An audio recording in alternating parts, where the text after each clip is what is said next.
2, check. Check. 2. Hello. Hello, folks. It's the way of the future. It's the way of the future. You ever just eat cottage cheese? Fairly rarely. I do enjoy it sometimes, but it's not a common.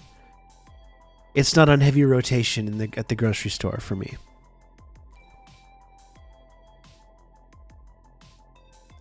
Anyone want to take a guess at what kind of yogurt that was? I don't know if you saw what was on the container. Any guesses?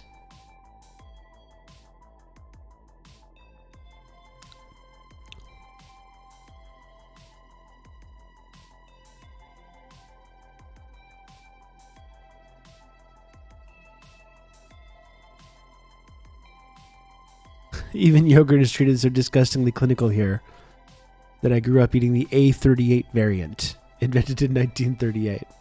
That's cool. It's like you're part of some kind of science experiment rather than just having a snack. No more yogurt guesses at all? Really? That's all? That's all we got?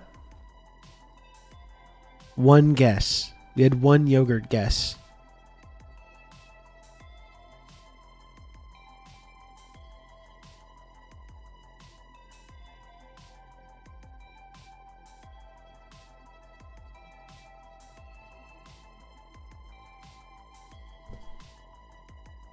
Birch sap flavor. That's interesting.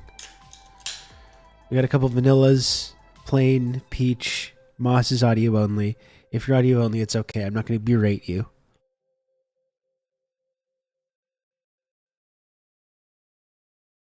Chin chin, folks. Garlic. Some good old-fashioned garlic yogurt. No, it wasn't. It was my favorite kind of yogurt.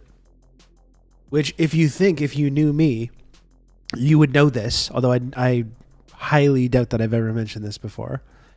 My favorite kind of yogurt, the absolute goat of all yogurts, as far as I'm concerned. It was just a big jar of mayo. That's right. Coconut yogurt. Very good stuff. Very, very good stuff. It's good to have on its own. Or throw in some banana in there. Maybe throw in some pineapple.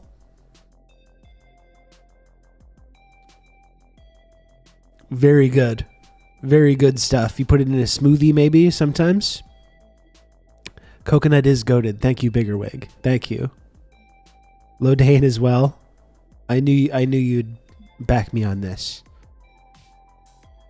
Plain yogurt, just in eating the germs. That's right. Coconut yogurt, more like coconut. Yeah, gross. Oh my. Okay. Moist Owlets was just psyching us out there.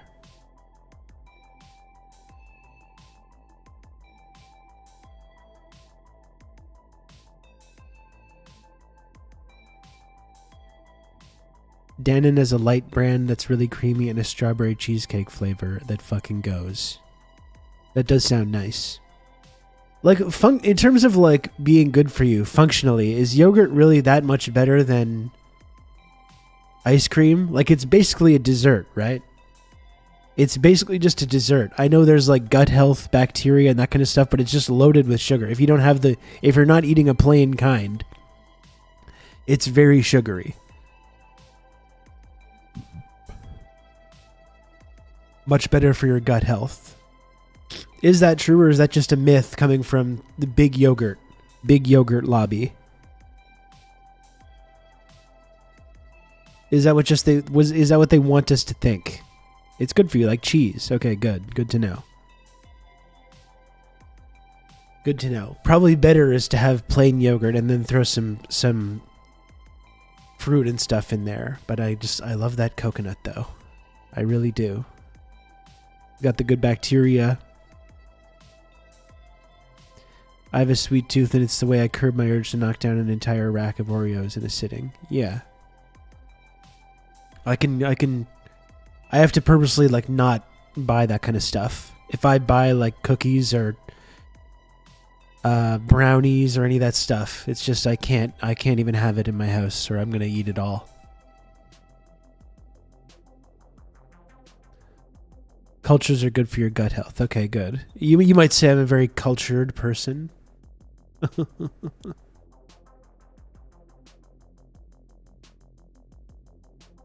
Clinical Danish doctor voice. You're supposed to eat yogurt with the Lactobacillus acidophilus bacteria, which is good for health and digestion.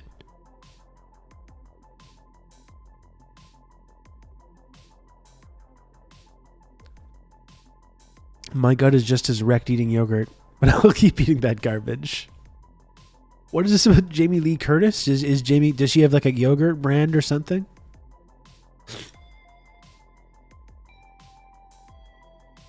I only put honey on plain phage 5% with raspberries. That sounds nice as well. I just really do like that coconut though. I really do. With all your accents, I'd say you're quite cultured. Exactly. He's a spokesperson for Actavia. All right.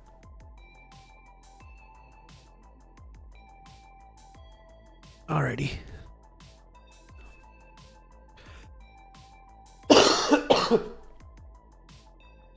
Ugh, and I'm already coughing up gunk already. I am like slightly, I'm definitely less sick. I don't want to say I'm totally over it, but in fact, I was feeling a lot less sick like an hour ago, and now I feel sick again. Have you considered rigging traps around your house to stop you snacking? That's right, I turned it into like a sort of a Home Alone situation. Got the Legos and the micro machines and the Christmas ornaments. Throw it in there so I step on it at night when I'm trying to get delicious snacks. Ah!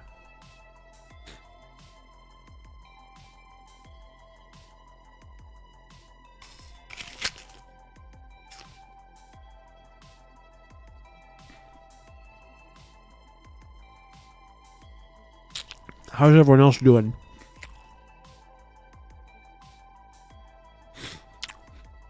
Micro machines, that's a blast from the past, eh, Johnny?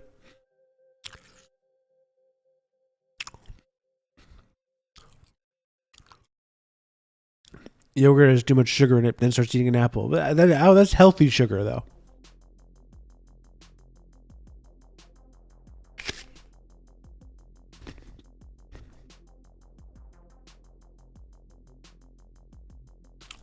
Dakadoon. Dakadoon's birthday. Happy birthday, Dakadoon. Let's get a happy birthday, Dakadoon going in the chat.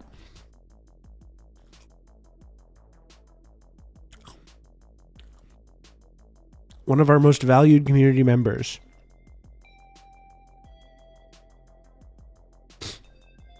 Doing good. Got to the modern era on my massive tropical mission we've been doing. Of course, the clout rains that trickled down helped the crops grow. Good.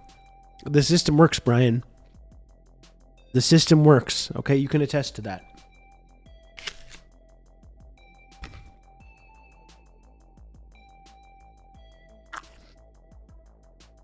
Do you have an exacting list of community members' value? Yes.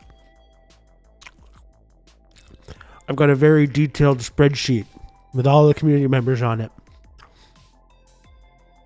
You know? And you know, there's good behavior that gets added to like the weight of it. When there's infractions, obviously I take that down and throw that onto the permanent record. And through a sort of complicated algorithmic process determines the different value rankings. You are in the top 90%. That's right. I can tell you that. I don't want to give away too much secrets about this. I can tell you that.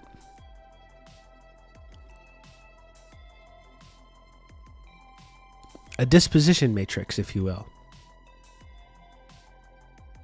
Since I have to push when you all pull, I've just eaten all my yogurt and smashed it all over my kitchen. A real counterculture. Jesus.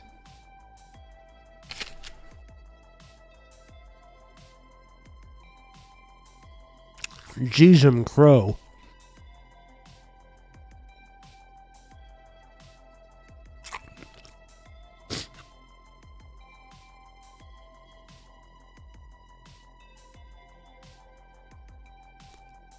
The triangle is a direct representation of the ranking systems used. It's the way of the future. I'm in the bottom part of the spreadsheet. Under keeper head because blood types match. No.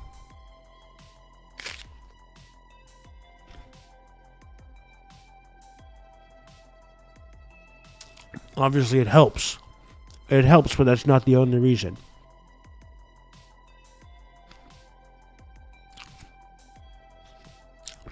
Nick Nurse firing put a real damper on my B-Day.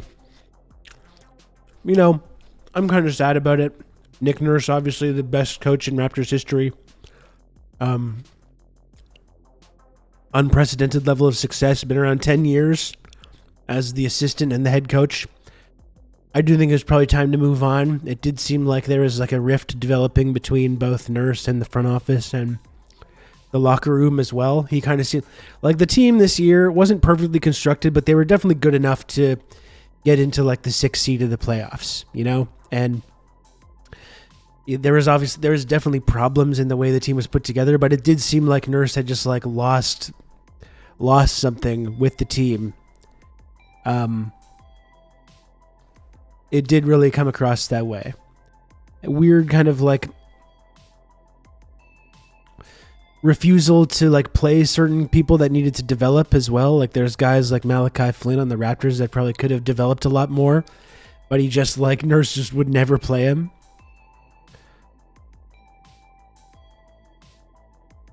You know? So it's sad. I'm sad to see him go. He's probably going to get snapped up by somebody and have a really successful career with some other team, but looking forward to seeing some changes happen and see how that impacts the team. I'm imagining they're going to try and make some roster moves as well.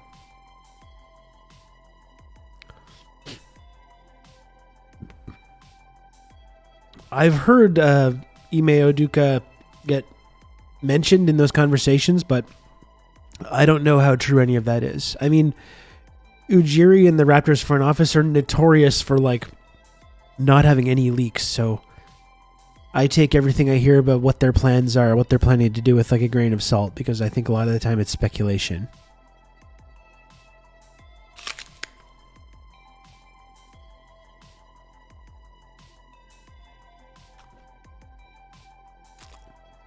For most coaches across most sports, there's a shelf life on a system. A good reference that probably won't land.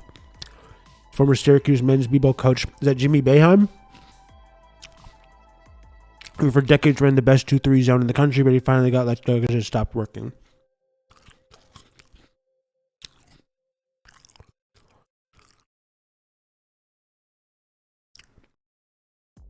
Yeah, and it seemed like Nurse had some like interesting ideas as well that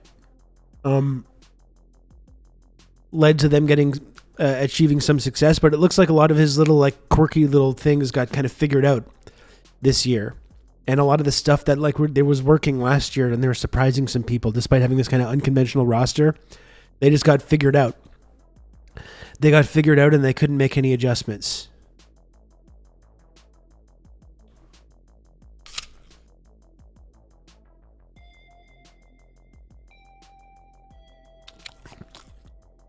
Jim Boeheim. I remember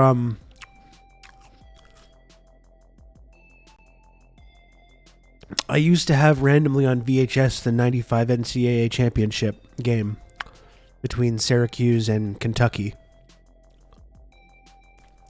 which was a good game. Some great players on those teams as well. The Syracuse at that time had John Wallace, who never put together that good of an NBA career. He was kind of like a journeyman, and well, he was in the league probably like a decade. Never really did all that much. He was a beast in college, though.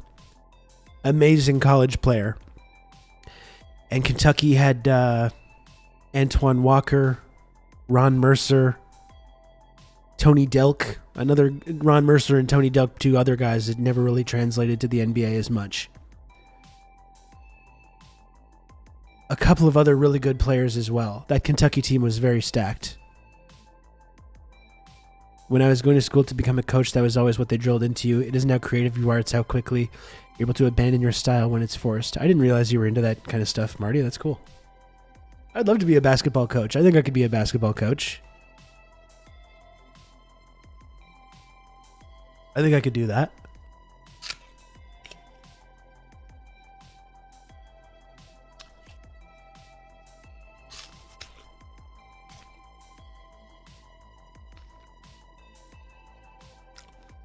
I was going to be a college football coach. There's a little degree thing that got in the way. Okay, I was going to ask what stopped you.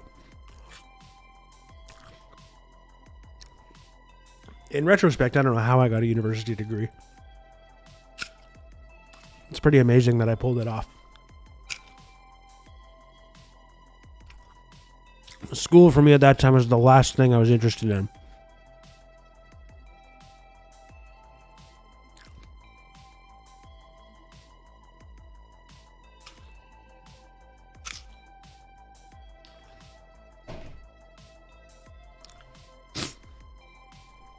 Oh, okay.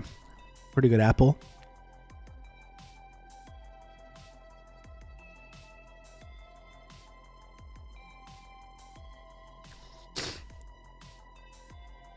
Alrighty.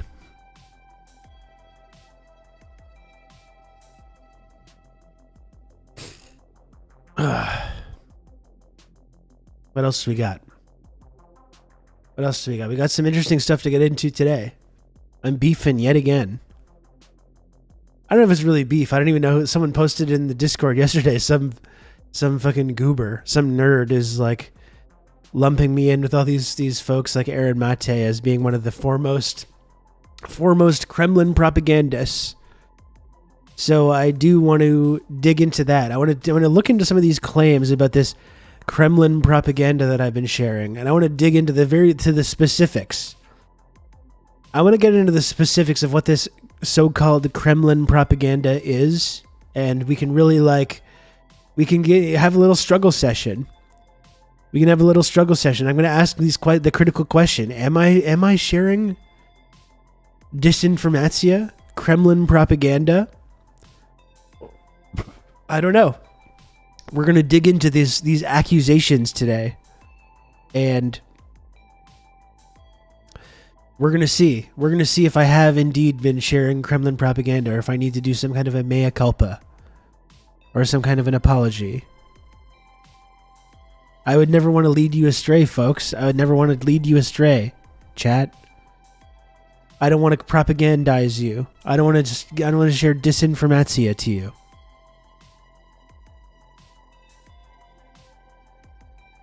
Rob, do be retweeting them Z memes, though. I mean, first of all, how many fucking times do I have to say Putin bad? Like, even in the run-up to the whole invasion, I was saying repeatedly, I even had it on the screen a lot of the time, Putin bad. Putin bad. Just so there's no confusion. People say, you'll never denounce the illegal Russian invasion. I've denounced all kinds of shit. I've denounced Putin. I've denounced Russia. I've denounced the invasion of Ukraine. I think I've been denounced it more than some people in this community are comfortable with, frankly. I think there's people in this community that would like me to denounce it less, frankly. But it just goes to show you how, like, there's nothing you can say. There's no way that you can, like, you picked up on that, hey, Sinchel. There's nothing that you can say that'll, like, get these people to, like, lay off these kinds of accusations, right? He's going to pull his face off Mission Impossible style to reveal he's been Vladimir Putin this whole time. If you say war is bad, you're a Putin apologist. Well, that's what I mean. It's like there's nothing you can say. Like there's no specific terms that I can use to couch this kind of analysis that's going to like deflect any of these kinds of accusations about Kremlin propaganda. Like, there's no, like, I don't know what the fuck else I'm supposed to do. I'm gonna get Putin bad tattooed on my goddamn forehead. Is that what's gonna make these people feel better? You know, like how many times do I have to say it? Like, I've said it over and over and over again. But it's just not enough.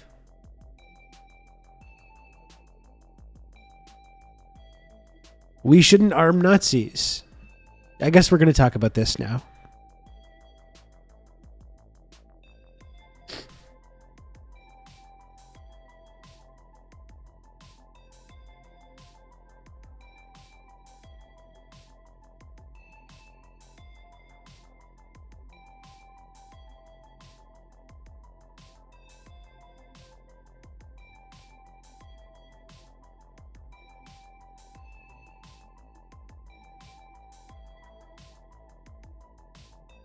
Can I center that? Is that better?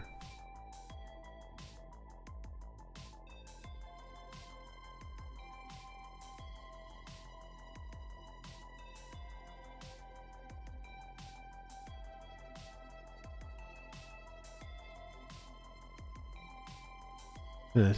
Hold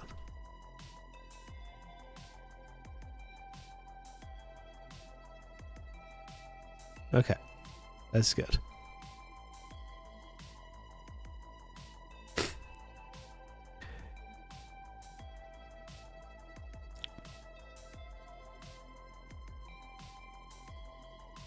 Remember when Zelensky tried to disarm the right-wing militias in eastern Ukraine and they told him to fuck off with some slurs thrown in? Now he's on their side. Well, that was Zelensky's whole thing, right? Is that he campaigned and was elected. As many people reminded us over and over and over again, he was elected on this kind of, by a large portion of the country, including these people in these eastern republics, voted for, that did participate in the democratic process, voted for Zelensky. Why? Because he said he was going to stop the war. He said he was going to stop the war in the East. He was going to stop this like violence and bloodshed. And it turned out, once he got put in that position, that's actually not a possibility. You're not actually not allowed to do that. These right-wing militias in the East that have been fed a steady diet of NATO weapons and training for the last 10 years were like, actually, no, thank you. Actually, no, that's not going to be an option. And then you saw NATO continually push and build up this conflict until it exploded. And Zelensky was trying to, till the day that it happened, was trying to prevent it from happening, to his credit. And just like that obviously was not an option.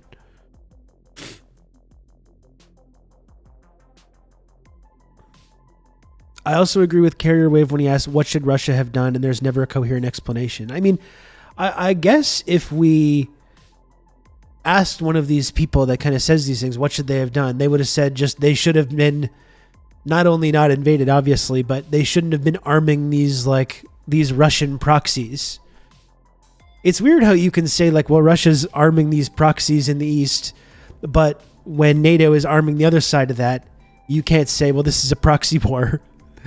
And they're like, no, it's only Russian proxies. These other people, they're free and independent, democracy-loving nationalists. They're they're not proxies. The other guys are proxies, though. The guys that they're fighting. You can count on me. And we're just helping out. Good old Rob to talk you through all this. Nerbos, thank you very much for the 4 months of Prime. Thank you, Nerbos. The updated epilogue from Michael Hudson's Super Imperialism explains why we are at war with Russia and China. It was published in 2021. I would like to read that. This is a moxie war. This is right. A lot of moxie.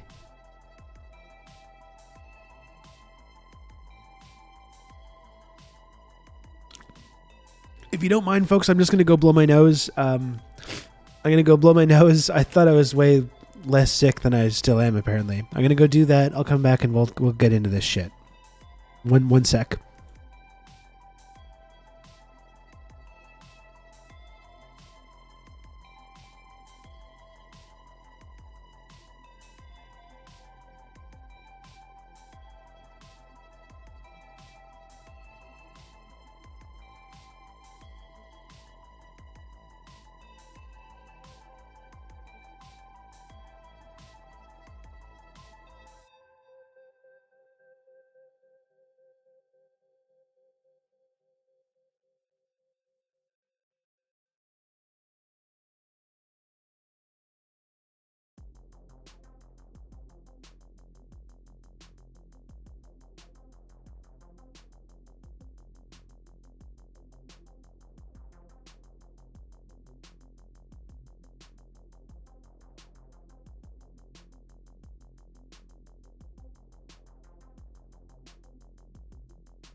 Hello.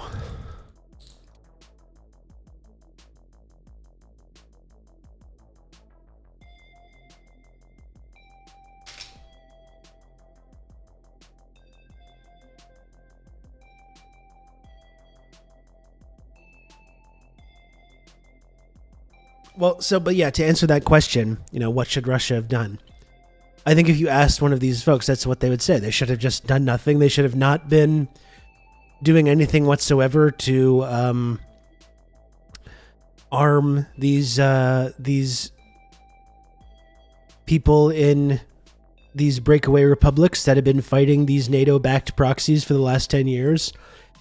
They should have just sat back while Ukraine just openly became like a pro-NATO, pro-EU kind of country. This former ally of theirs, yet another former ally of theirs that has now been flipped and has been absorbed into this explicitly anti-Russian defensive alliance.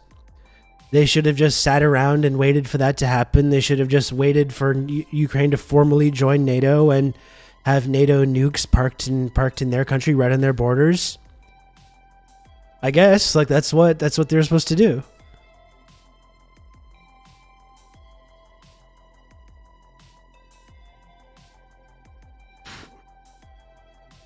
To what extent did Russia support? They definitely should have they should have obviously left Crimea alone as well, and just let NATO take over their one of their most significant military bases, of course, as well. I guess that's what if you ask these people, that's what they should have done. Don't forget losing any sort of trade with Western Europe, for sure. Yes.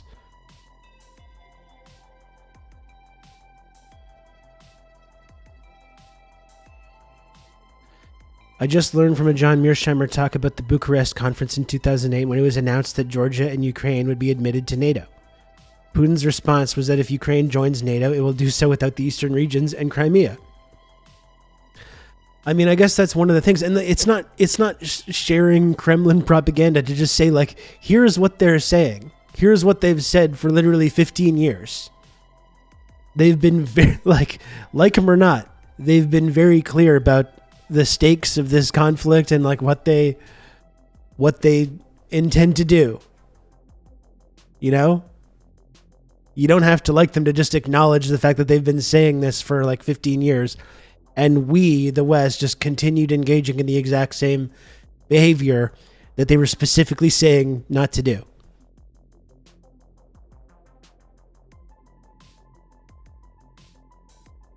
Guy stabbed after asking to say, what are you going to do, stab me? It's a little bit about that, yeah. Everything they say is inherently propaganda. That's right, and even just like acknowledging what they say, you're just sharing their propaganda.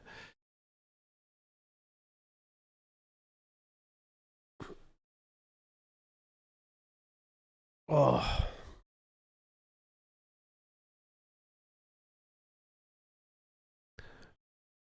The U.S. was hoping that this conflict would bring Russia down and divide Russia and China, not bring them and other countries closer together. I mean, that's been the kind of amazing thing, right? To see all these kind of things totally backfire. Every single effort that they've made to try and use this to destabilize them has just totally backfired. And that's another thing as well, because like they've talked before, you talk about the Bucharest conference and the idea of Ukraine and Georgia joining NATO. And that's been another kind of facet to this story as well over the last year that's come out, where it's like, no, there was actually no chance of Ukraine joining NATO. They were not going to be part of NATO, ironically, because of the corruption and because of a lot of the things that we are holding up now as being like some kind of perfect beacon of democracy. But, privately they were saying to Zelensky, no, you're not going to be in NATO. Why weren't they saying that publicly? Why didn't they just say? Why didn't even if they didn't abide by the Minsk agreements, which would have made this clear, why didn't they just say? Why didn't they just come out and say, no, Ukraine will not be joining NATO?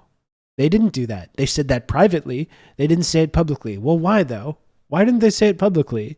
It's almost as if they were hoping to provoke an open conflict with Russia and Ukraine which they could use, just as they use proxy wars in Syria and Libya, and as they've been doing for decades and decades and decades to different places that they don't like. It's almost as if they wanted to provoke that exact conflict because they thought that they would be able to use that to destroy Russia with sanctions, sever them from the rest of the world, sever them with China, and just none of that shit has happened. And Ukraine is the people that have had to sacrifice because of that level of arrogance.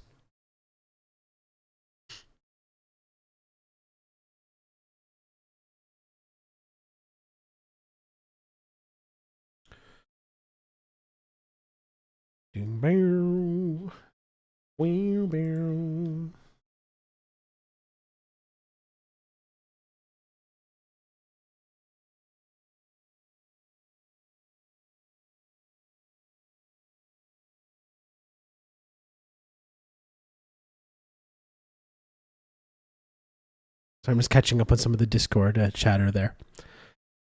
Almost as if they've done this countless times before. It do be like that, don't it?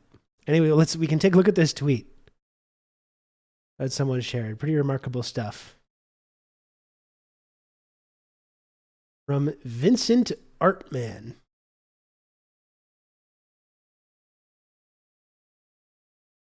From Vincent Artman.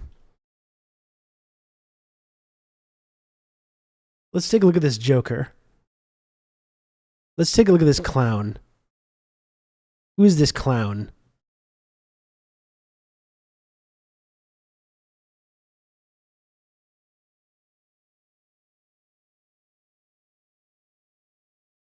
Vincent Artman. You know what? More like Vincent Fartman, if you ask me. Thank you, Twitch.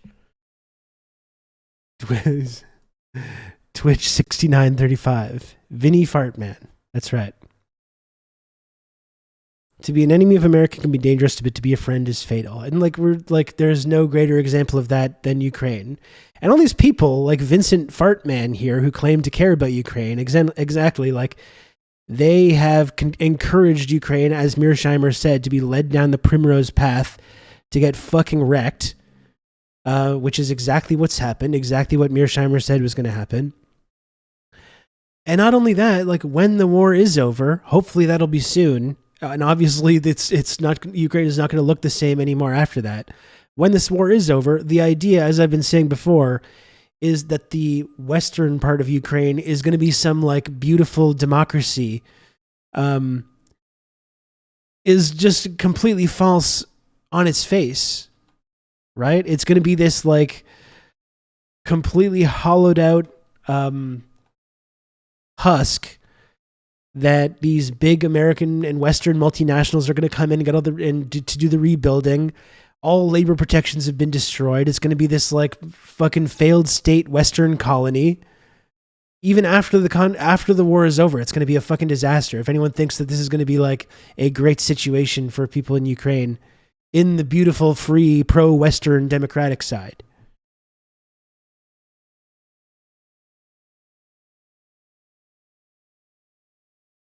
Yeah, it's not going to be a democracy on account of Zelensky inviting Wall Street in and BlackRock and all these horrible companies going to come in.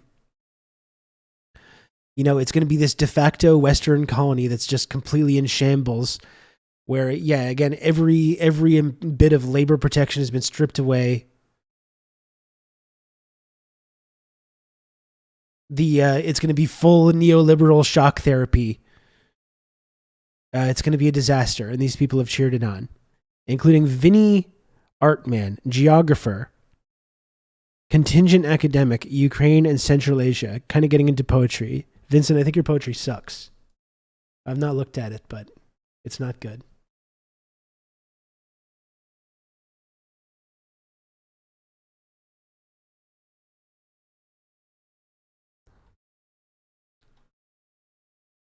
So I don't even know who this fucking guy is.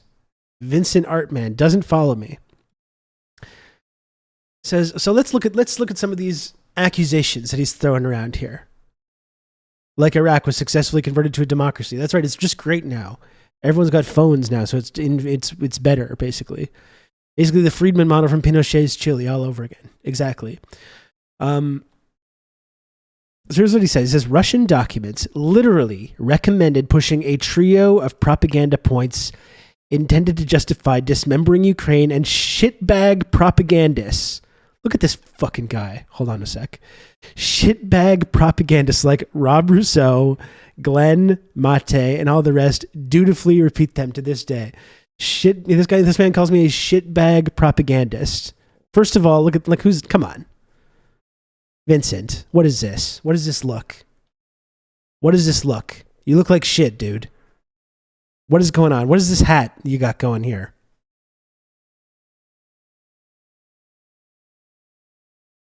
What is this? What, are you going to get one of those stripy turtlenecks and one of the cigarette holder things?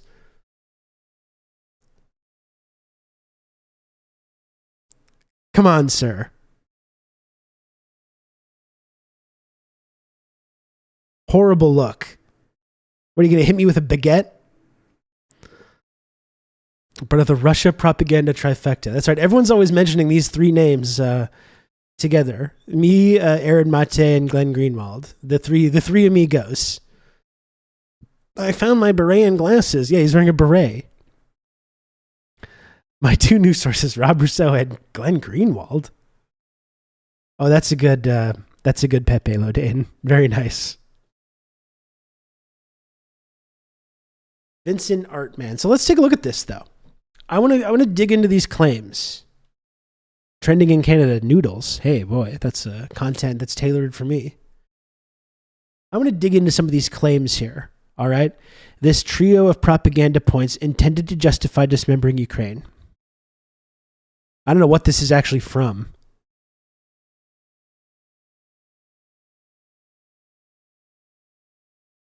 We'll read this in a moment. This motherfucker. This was in 2014 before any of these hacks and liars knew where Ukraine was. And I've been talking about this since like 2018. I did not start talking about this in 2022. At least. I've said it numerous times. They're bad, dishonest people making money covering for imperialism, war crimes, and genocide. At this point, they cannot claim to not know the truth, but they carry on. Circa 2023, there's no longer any reason to ask why. They've long since chosen a side. They're bad people in every sense of the term. They've committed themselves to something that they should never be allowed to live down. Meanwhile, Odessa, a city most of these people will confidently tell you is Russian and requires liberation from NATO Nazis, was attacked with over a dozen drones last night. This is from Road to Freedom, Unfreedom by Snyder.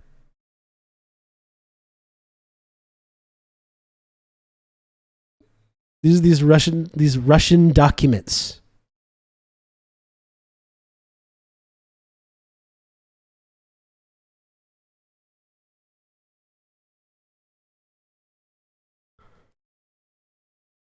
Is this from the indictment of the African Socialist Party guy? I'm not sure. I'm not sure where this guy falls on that. So who's this guy? Who's Snyder? What's Road to Unfreedom? It's from this book, The Road to Unfreedom. Russia, Europe, and America. This is the book that has the documents. It's got the documents. It's got the receipts that prove that Rob Rousseau is a shitbag propagandist, as this man says. Snyder wrote a whole book about Stalin and doesn't even speak or read Russian. Okay. He has like 20 books about Russia bad. Okay, good. Someone is getting paid. I know who isn't. And listen, if I was getting paid by Russia, I would be open and honest about that. Right? I think as we're seeing people now being arrested for kind of sharing these viewpoints, it's gotten me a little bit freaked out. Obviously, it seems like it depends a lot on where money is coming from and whether that's declared or not. So I'll tell you right now, if anyone from Russia actually gives me a fucking dime to talk about this stuff, I will be open and honest and let you all know about that. Jesse Ventura, the documents.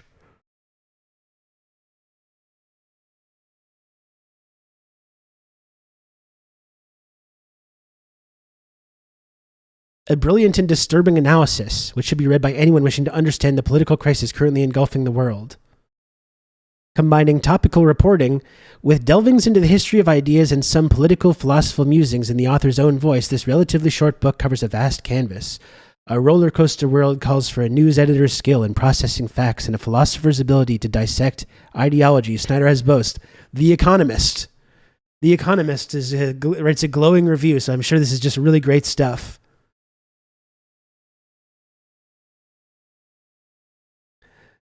If The Economist is saying it's good. Oh, good. The Road to Unfreedom is a rich and complex book, punctuated by epigrams that cast heroic clarity upon the disturbing distance. The United States has already traveled to the sinister destination in Snyder's title. If some of Snyder's assessment seems overstated or premature, he can powerfully reply. He's perceived more accurately than his critics what has already happened. He has earned the right to be heard on what may lie ahead. David Frum. David Frum was a big fan of this. David Frum, of course, significantly contributed to the propaganda run-up to the war in Iraq. How did that go, by the way? Was that imperialism? Is he a shitbag propagandist? I don't know if he counts. We got Time, the Financial Times, Foreign Affairs, all kinds of different glowing reviews for this book, which apparently proves my Kremlin propagandist status.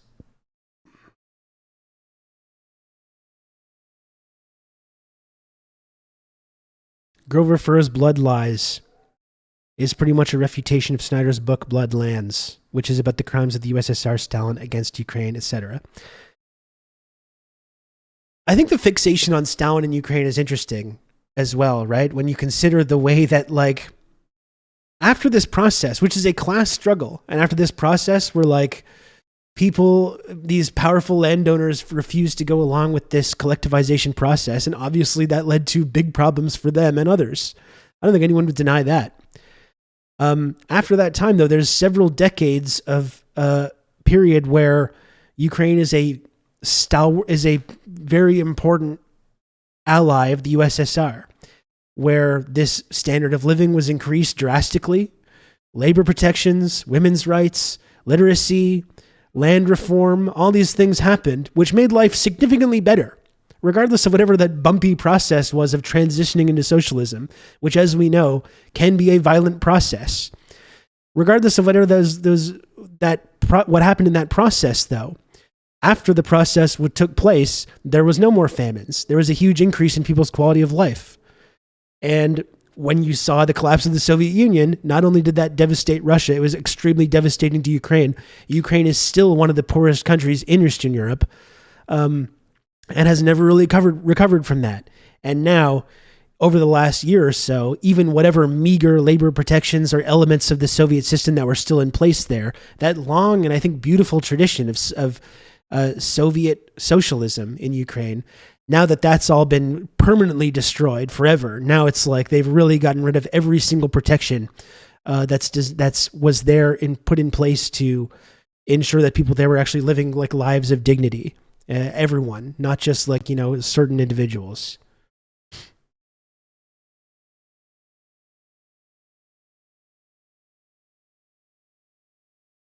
Oh, I know this guy. I had an acquaintance who is tied up in the Ukrainian-Canadian Congress. Recommend this book to me. Oh, good. Yeah. One of Snyder's awards, 2012, Praken International Literary Award for Truth About Holocaust and Stalinist Repression, honorary mention for Bloodlands, Europe, between Hitler and Stalin. The whole, like, again, as we've talked about before, it used to be, frowned upon to perpetuate this, like, double genocide theory about the Soviet Union and the Nazis. That used to be correctly known as Holocaust revisionism, but now, of course, that's just become just common knowledge. It's just become common knowledge. It's just become like the main understanding that we have of the Soviet system, that they were just as bad as the Nazis. And if you ask a lot of these people, they'll tell you worse. They'll say it's actually even worse. Considering the ways that they've contributed to the rehabilitation of fascism in Eastern Europe and elsewhere. That used to be like frowned upon, though. It used to be frowned upon to perpetuate this double genocide theory. That was a widely acknowledged form of Holocaust revisionism. And now it's just like this, it's gospel to these people, and sharing this idea of Ukrainian repression and the red famine and all this bullshit. I mean, that's part of it. So yeah, if this guy's already in these documents that he's discovered to accuse me of being a Kremlin propagandist, is already off on, I think, a shaky ground, considering the way that this particular author has contributed to this Holocaust, this normalization of Holocaust revisionism, and perpetuating this double genocide theory, which this fucking loser clearly believes in as well.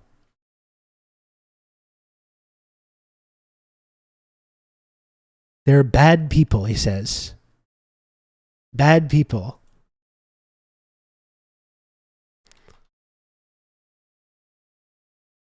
Vincent, this is a bad look. Someone needs to be honest. Someone in this man's family or friends needs to be honest about this. Yeah, I know the beret makes you feel really like artistic, and it's like your own interesting thing. It's not a good look, though. It's not a good look. Do you and Glenn want to go bowling this weekend? Yeah. Thank you, Sophisticated Pills. Yeah.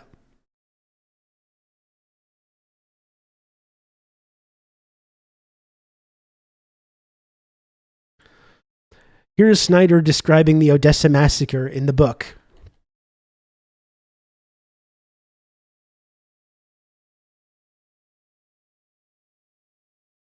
The next day, pro-Russian and pro-Ukrainian groups fought on the streets, both sides armed, the pro-Ukrainian side more numerous. People on each side threw Molotov cocktails when some of the pro-Russian fighters withdrew to a building known as the House of Professors. The battle of Molotov cocktails continued there. The building caught fire, killing a number of the pro-Russian protesters. Yeah. So, you know, these people are really serious non-propagandists when they're downplaying the burning to death of a number of pro-Russian trade unionists.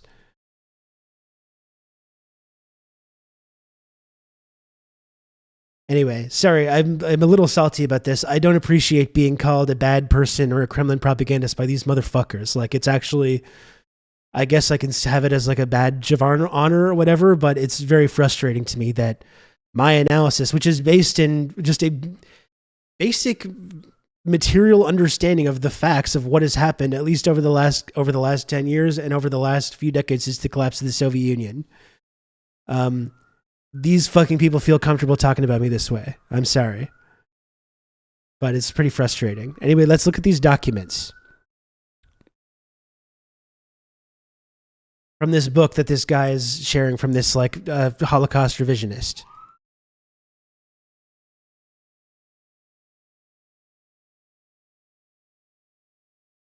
So who knows? Yeah, the building just caught fire, just mysteriously caught fire. Well, that's what the people say about that, is that like the people inside the building set it on fire themselves, like by accident. They accidentally burned themselves to death when they were trying to throw Molotov cocktails on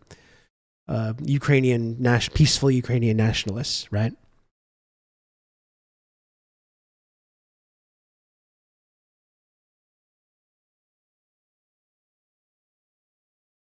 Yeah, just like Waco. Exactly. Yeah, exactly. Doesn't mention the killing of people who tried to get out. No, it conveniently forget about this stuff. Perhaps there's some sort of link between liberalism and fascism. Perhaps. Perhaps. We just don't know. We'll never know for sure. Let's look at this. Gherkin spent the days between January 22 and February 4th, 2014 in Kiev, and then it seems recommended to the Kremlin that Ukraine be invaded and dismembers. It seems that's doing a lot of work there. Evidence-free assertion, but okay. And just right off the bat as well, you're talking about Kremlin officials like in that period, hanging out in Ukraine in that period as evidence of being some kind of nefarious plan or plot that was put into place. Is the presence of like John McCain and Hillary Clinton and Victoria Nuland in these protests, is that evidence of maybe the West interfering at all or being a part of this? No, well, of course not. Of course not. A memorandum that circulated in the Russian presidential administration in early February 2014, apparently based on the work of Gherkin, anticipated the change in the course of Russian policy. It began from the premise that the Yanukovych regime is utterly bankrupt. Its diplomatic, financial, and propaganda support by the Russian state no longer makes any sense. Russian interests in Ukraine were defined as the military-industrial complex of Ukraine's southeast and control over the gas transport system in the entire country. Russia's main goal should be the disintegration of the Ukrainian state. The proposed here's the propaganda points here. The proposed tactic was to discredit both Yanukovych and the opposition by violence, while invading southern Ukraine and destabilizing the Ukrainian state. The memorandum included 3 propaganda strategies meant to provide cover for such a Russian intervention: to demand that Ukraine federalize itself in the interest of a supposedly oppressed Russian minority; 2, to define opponents of the Russian invasion as fascists; and 3, to characterize the invasion as a civil war stoked by the West. So, like, let's dig into this a little bit, okay? Let's dig into this. To demand that the Ukraine federalize itself in the interest of a supposedly oppressed Russian minority. I mean, how many of these claims, and I would say all 3 of these claims that he's describing as these like Kremlin talking points, how many of them can be easily verified with just basic research? You know, were these like the anti-Russian language laws put into place? Was the pro-NATO and the pro-EU government that put into place, was it like distinctly, openly anti-Russian, both in terms of its orientation against Russia, its neighbor, and the Russian-speaking and ethnic Russian populations in the country?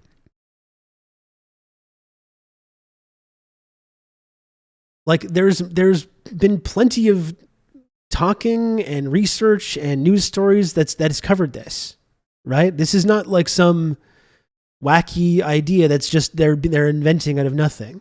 The idea that ethnically Russian people and Russian-speaking people, from the time that this new government was put into place, was that these like this anti-Russian alignment was a big part of that. I mean, there's been plenty of documentation on that.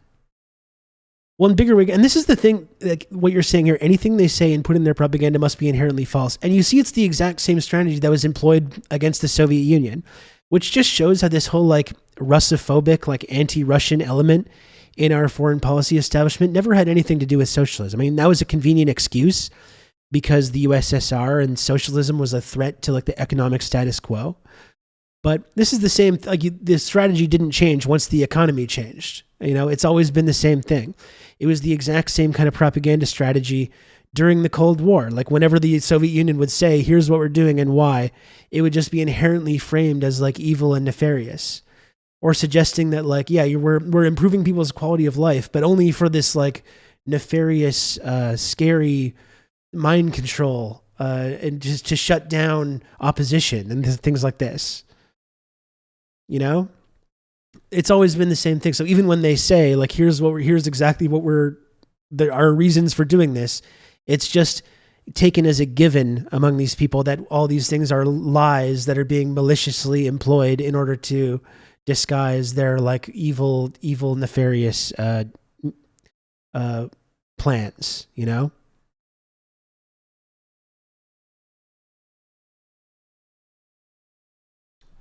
But this is interesting, though. To demand that Ukraine is supposedly oppressed Russian minority, supposedly doing a lot of heavy lifting there, to define opponents of the Russian invasion as fascists.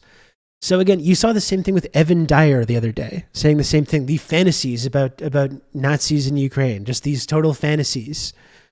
Or suggesting that defining opponents of the Russian invasion as fascists. And like, how much more evidence do these people need that this is like not some kind of fantasy? I mean, again, we've talked about the numerous reports in all kinds of mainstream media outlets over the last 10 years that talked about these neo-Nazi militias in Ukraine.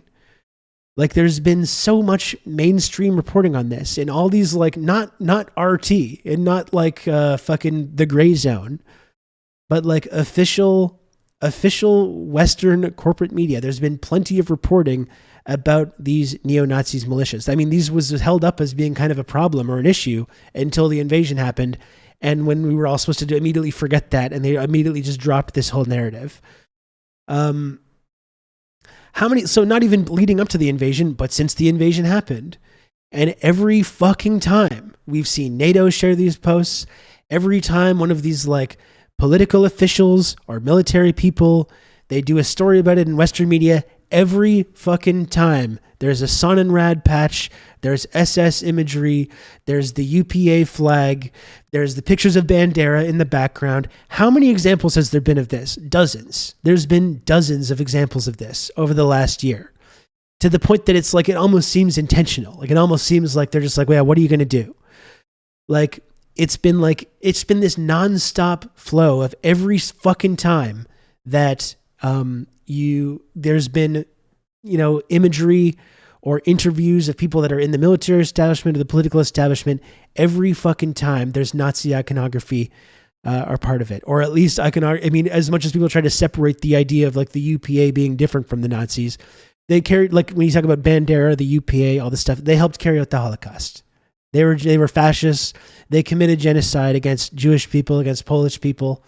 This is like a well-documented historical truth, which is amazing too. It's like these people hold up the Holodomor and like Stalinism as being this horrible crime against people in Ukraine, but they're able to whitewash these Ukrainian nationalists that literally committed genocide against hundreds of thousands of Jewish people and Polish people with the Nazis. That's okay, right?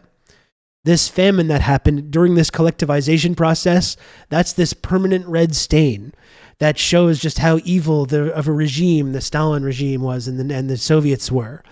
But literal, actual Nazis that were killing Jewish people and Polish people and contributing to the Holocaust, and were literally in SS divisions, that doesn't have the same kind of level of permanent red stain for these people. Right? And in fact, they downplay these things and pretend that it doesn't exist, or frame it in this as being some kind of like Russian propaganda to suggest this is an issue. If it's Russian propaganda, why is there monuments to SS divisions in Canada? That's my basic question. Is that is it Russian propaganda that we have monuments to Waffen SS divisions in Canada that helped carry out the Holocaust? Is that Russian propaganda, or is that just a real, genuine, verifiable fact? How much more evidence do these people need? This is what I'm asking. How much more evidence do they need? You've got the historical evidence of the crimes of Bandera and the UPA. You have these modern day Banderites all using the same iconography and imagery. You've got tons of Western reporting on these neo-Nazi militias in eastern Ukraine for years leading up to this invasion. You've got literal monuments to Waffen SS divisions in Canada, where we have this massive Ukrainian diaspora, including that we specifically sought out these like former SS members and fascists in the post-war period to disrupt our inherently socialistic and progressive Ukrainian diaspora that existed previously.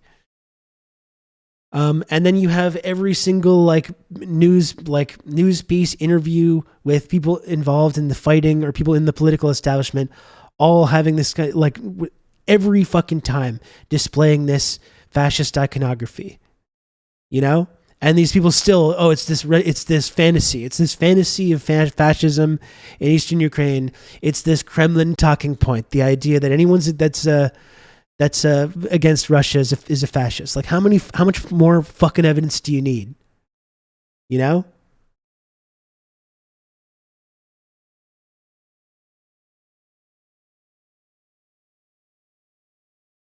Defense ministers and politicians with NAFO avatars. Even when evidence comes out that this whole NAFO thing is founded by a literal Nazi, still not enough for these people to get to figure out what's going on here. And to characterize the invasion as a civil war stoked by the West. And I think this goes back to what we were saying with Evan the other day as well. It's this hallmark of imperialism to just pretend that the West doesn't exist or doesn't have this pernicious influence around the world in Ukraine or elsewhere. What the fuck are we supposed to call it when it's this? You have a war that's going on in Eastern Ukraine, and again, this is not a fantasy or a conspiracy. This has been well documented. Billions of dollars worth of NATO arms flowing into the country over the last 10 years. a lot of mainstream reporting on the CIA and Canadian intelligence and MI6 training these openly neo-Nazi militias. What the fuck are you supposed to call it then? When we're arming and training and funding one side of a civil war, how is that not a civil war stoked by the West? Please, someone answer me this. Fucking, what's this guy's name? Vincent Artman. Vincent, answer this basic fucking question. You know, what if it's not a civil war stoked by the West, then what is it? When NATO, is NATO not flowing or pumping billions of dollars worth of arms into the country? Have we been arming and training and funding these neo-Nazi militias or not? There's been lots of reporting on this. So if we are indeed doing that, as much mainstream reporting has covered, how is it not a civil war that's been stoked by the West? You know? By the way, this exact same strategy that we employed in Syria, the exact same strategy that we employed in Libya, the exact same strategy that we've applied all over the world, arming and funding these reactionary proxies to fight and destabilize regimes that we don't like, that we want to get rid of. Someone answer this fucking question.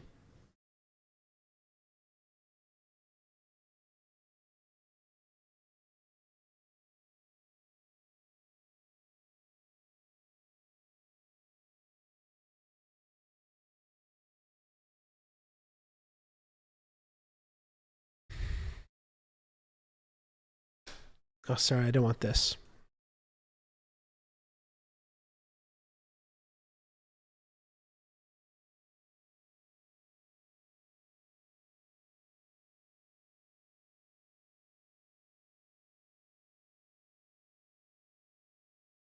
BBC Newsnight.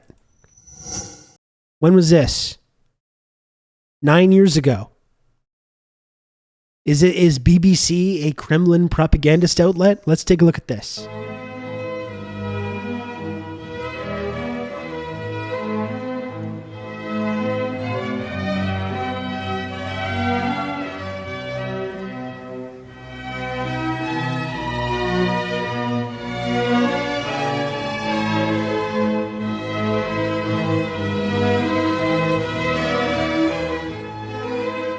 In place of the defiant speeches, the somber strains of Beethoven now ring out over Independence Square.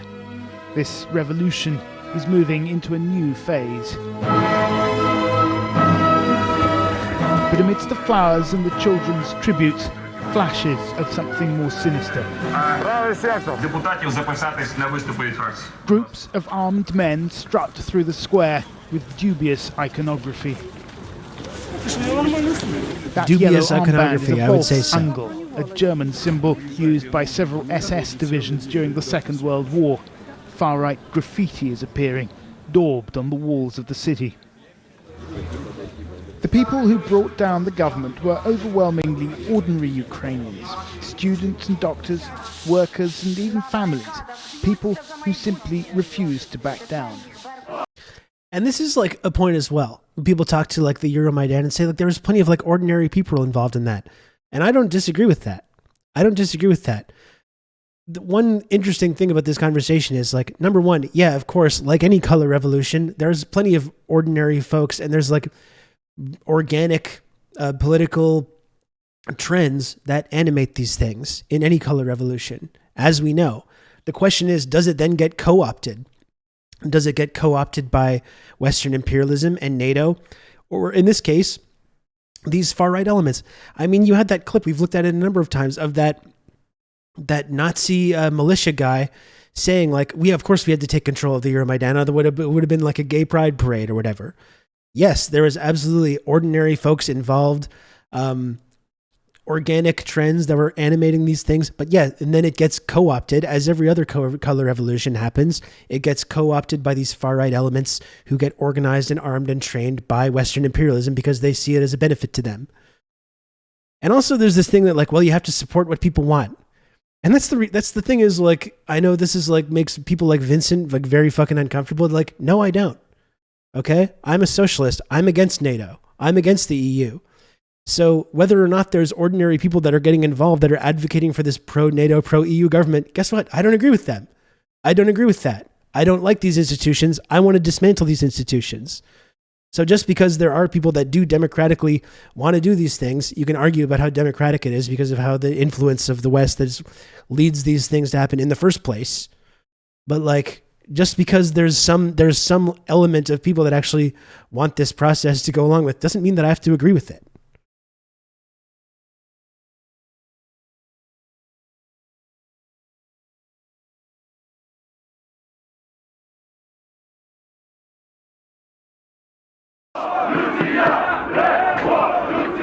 But so this is the question, does it get co-opted? Perhaps the most effective were a small number of far-right groups. When it came to confrontations with the police, it was often the nationalists who were the dudes, you had me in the first half there. You know, I used to be a big fan of yours, but this constant shilling for an authoritarian like Putin is something I just can't abide. I know you're a smart guy. How can you not tell that we're the freedom-loving good guys and the soulless Russians are the bad guys? It's simple. You can understand all conflicts by using this good guy, bad guy frame. I'm very smart and a very serious person. Thank you, dude Zoot. I'm sorry to disappoint you. That's a good point, Moss. That's very interesting. When the people decide they want socialism, suddenly we don't want to just roll over and instantly give them whatever they want. We're supposed to support people's democratic yearnings for Western-style government and an economy. But anytime people democratically decide that they want something different than that, we literally do everything that we can to destroy these people. the loudest and the most violent. A group calling itself the Right. And yeah, I'm sorry also, I don't doubt as well that there are average people and, you know, average folks that are involved in this protest and involved in this kind of political trend. Well, when you're lining up alongside these open Nazis, as this BBC program is clearly indicating, well, that says a little bit about what these values are. And when these values are based in this kind of like Ukrainian nationalism that, you know, is anti-Soviet and anti-Russian and promotes these like Ukrainian nationalists from the past, these anti-Soviet nationalists who carried out the Holocaust, well, guess what? I don't have to agree with you. And that says something about your values if you're lining up alongside these folks.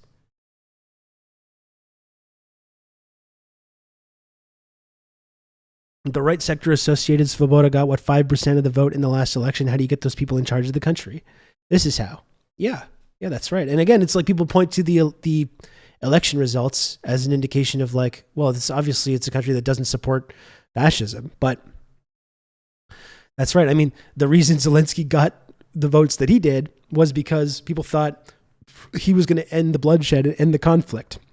And he's only empowered these very people that got such a low turnout in the actual election.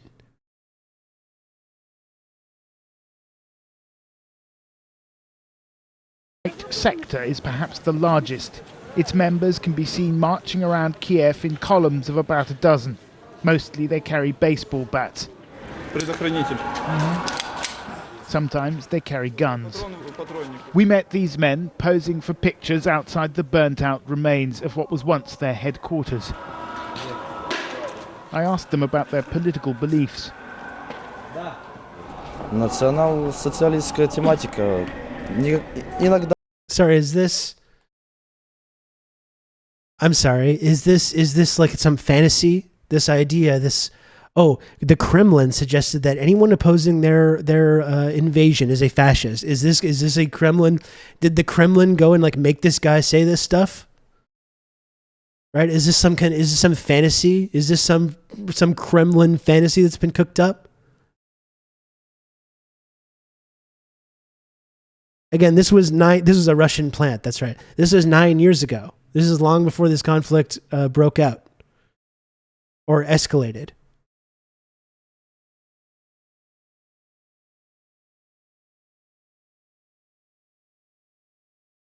I mean, for the same thing that people say, like, well, you got to listen to what people democratically want. And they point to NATO. They're like, NATO didn't, the US didn't force any of these countries to join NATO. They just democratically decided to. They just democratically decided that that's what they wanted to do.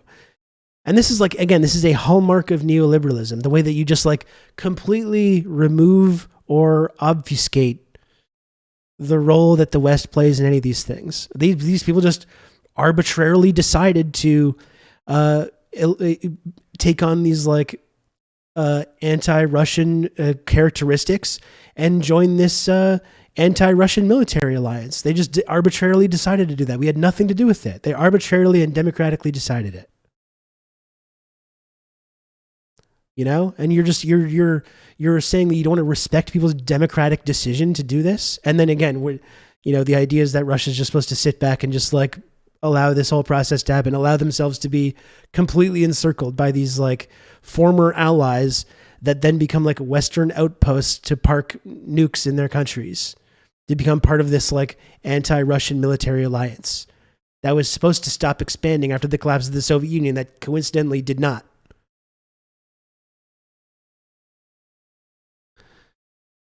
You know, and these people say like, the Kremlin said that they would paint everyone that was against them as being a fascist, and it's like that's enough for those people to just pretend that this didn't exist, despite all the like massive amounts of reporting that is like gone along with this. God, it's fucking infuriating. Да, в некоторых людях она есть проступает. Как бы, чтобы была единая нация. Но не у всех это не заложено в основе этой организации, это у некоторых людей есть. А у вас? У меня лично есть. В смысле? Объясните. Мне как бы нравится эта идея единой нации. Я хочу, чтобы нация была единая, чтобы один народ, одна страна, одна нация. А это подразумевается что? Как бы, чтобы чистая нация. Не то, что clean nation. Как бы у Гитлера как было. В своем роде немножко, That's great, buddy. Not like under Hitler. Там, как бы у Not Гитлера, like under было. Hitler, but like in our own way, a little bit. Like that. That's great. Not like Hitler at all, but like, yeah, maybe a little bit like Hitler.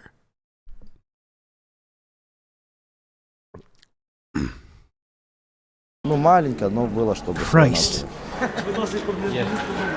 What about the East, I asked? What about Crimea, where many Ukrainians feel close historical ties to Russia? Кому нравится Россия, пусть едут в Россию. Украина только для украинцев. Police have largely disappeared from the streets of Kiev. Law and order is maintained by so-called self-defense groups. Not all hold extreme views, but those who do are often shy of the cameras. We got a late-night phone call from another group known as C14, inviting us to meet their leader at their new base. It turned out to be the former headquarters of the Communist Party, now occupied by the far right.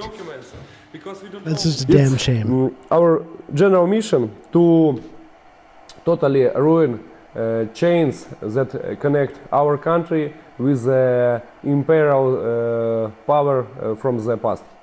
And that being Russia. Yes, we can tell Russia, not only Russia, Soviet Union. Are you a Nazi? No, I don't think I'm a Nazi, I'm a Ukrainian nationalist. Yeah. There we go. That's the wiggle room. That's enough wiggle room for these fucking worm NATO supporting fucking losers in the West to be like, oh no, of course it's not a problem. Look at that. He says right there. He says it right there. He's not a Nazi. He's just a Ukrainian nationalist that supports these anti-Soviet nationalist fighters in the past who helped carry out the Holocaust. Totally different thing. Totally different thing. That settles it.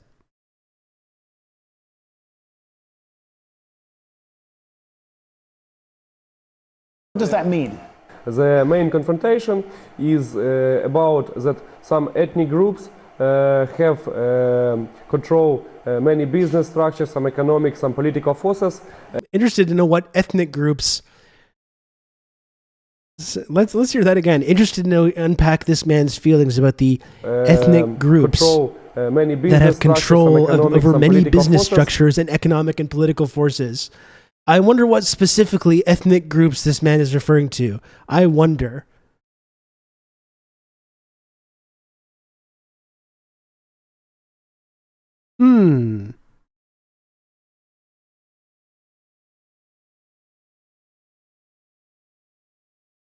See, he's not a Nazi, folks. As you can see, he's not a Nazi. He's a Ukrainian nationalist that supports other anti-Soviet Ukrainian nationalists that helped carry out the Holocaust. And he's very concerned about certain ethnic groups that have control over business and the economy and politics. That's all. Not a Nazi.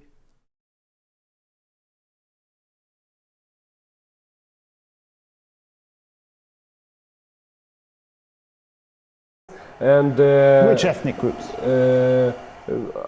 Russians and Jews and the Poles. It may be Okay. I actually thought he was going to be cagey about that, but he actually specified. He really specified there. Let's hear that one more time. And Poles as well, again, who were also massacred by these anti-Soviet Ukrainian nationalists. Let's hear that one more time. Russians and Jews and the Poles. Yeah, as long as you throw Russians in there, then liberals are like, well, that's okay. That's okay then.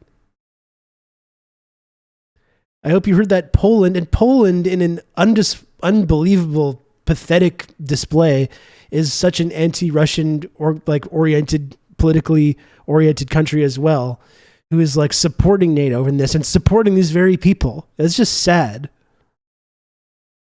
That's just fucking sad.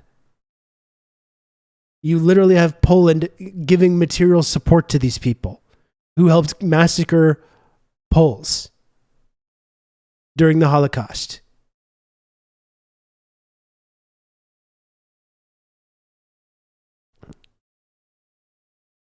Anti-Sovietism is Nazism. Who do you think? Exactly. And that's the evil rhetorical trick that Western liberals, like this motherfucker that's been coming after me about this, use. They equate the Nazis and the Soviets. When really we know which side they actually support and which side they think was worse. They think that they can get away with this by like saying, oh yeah, it's both bad. It's both bad. But anti-communism, anti-Sovietism, that's a hallmark of fascism, which these people support. Which people like Vincent Artman support. This man, Vincent, you support fascism, sir. You do. Get a different hat as well. I'm sorry to fixate on this. You look like shit, dude. Maybe some non-Ukrainian group control a huge percent of some economic or political power. And of course, in this situation, Ukrainian people have... See, you know who else hated Stalin? All these liberals hate him as well. They have something in common, don't they? Some tension between it, and it causes conflicts. Mr. KREMLIN says his group consists of around 200 men.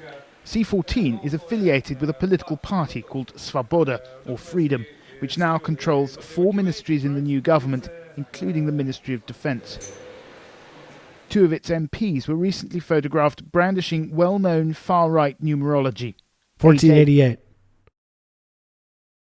stands for the 8th letter of the alphabet, HH, Heil Hitler. We, as Svoboda, in no way espouse Nazism. In fact, we fight against Nazism. For us, Nazism and communism are 2 sides of the same coin. Those are both. You see how they've rhetorically how they've arranged that. The Ukrainian nation in the 20th century and fought against Ukrainians and killed millions of Ukrainians. The fervor of the revolution That's Holocaust is beginning to revisionism. fade. That's Holocaust revisionism. And again, 2 sides of the same coin, totalitarian ideologies Which destroyed the Ukrainian nation. Millions of Ukrainians, as much as people say like, oh, this man, you're talking about me, this man hates you, he wants Ukrainians to die. He thinks Ukraine is just filled with Nazis. Millions of Ukrainians correctly and very bravely joined the Red Army and defeated fascism. They defeated the Nazis. And again, you can point to this, Ukraine under the Soviet system there was a massive increase in people's standard of living. Of course it wasn't perfect. Of course, there was still poverty. Of course there were still problems. But for millions of people. The serf system was overthrown. Access to literacy, education, healthcare, all these things skyrocketed.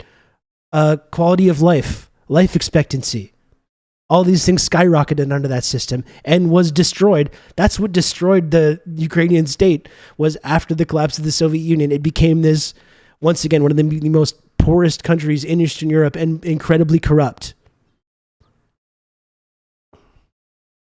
Meanwhile, communism was the first ever political force in that region, in that region's history, that embraced, celebrated, and fostered Ukrainian sovereignty and nationalism. As Putin pointed out in the lead up to this invasion, when he blamed Lenin, Putin, the anti-communist, who blamed Lenin for the fact that like he empowered Ukrainian society in the first place and encouraged Ukrainian nationalism.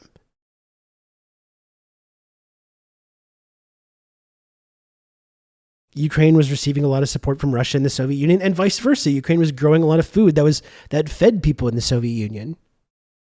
You know, it was a mutually beneficial relationship.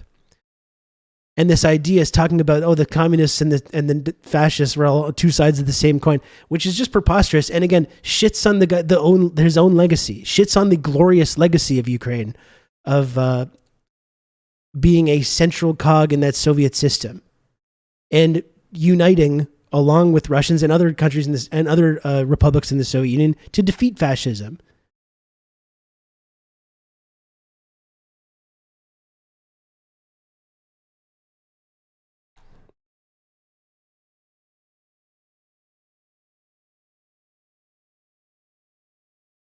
In the 20th century and fought against Ukrainians and killed millions of Ukrainians. The fervour of the revolution is beginning to fade now. People are starting to move on. But it's clear that it was the radical groups who kept up the pressure on Viktor Yanukovych, and many of... Like, again, this is like, don't take it from me. Don't take it from me. You don't need to look at RT or whatever other Kremlin propaganda you want to talk about. Don't take it from me when you talk about the political characteristics of these Euromaidan protests, which people frame as being some beautiful democratic movement of ordinary people. They're literally saying right away, these are the groups that kept up the pressure. These are the groups that co-opted this movement, backed by the West, backed by people like John McCain and Hillary Clinton, who showed up. Again, people try to downplay the role that the West plays in this and other events and say, of course, the West had nothing to do with the Euromaidan. It's just this democratic movement in Ukraine. When you've got John McCain and Hillary Clinton and Nuland just showing up there, hanging out with the protesters and clearly backing one side of it, and people want to stick their fucking heads in the sand and pretend that this just didn't happen. them feel that this really is their victory. The question is, how much power will that give the far right in the new Ukraine? Ukrainian politics is in a state of flux. Different groups are jostling for position. Left-wing activists have also taken control of some government buildings, but it's the right that appears to be coming out on top. When the fighting started, they started to attract more and more young people, and then not only young people, but all kinds of persons. Where they were marginal, regarded as marginal previously, now they are seen as being at the core of the protest, and therefore at the core of those who now have a popular Is the BBC doing Kremlin propaganda? Decisions. Is this Kremlin propaganda from the BBC? With their anti-Russian rhetoric, events in Crimea will almost... Oh, the idea that... What did this motherfucker say?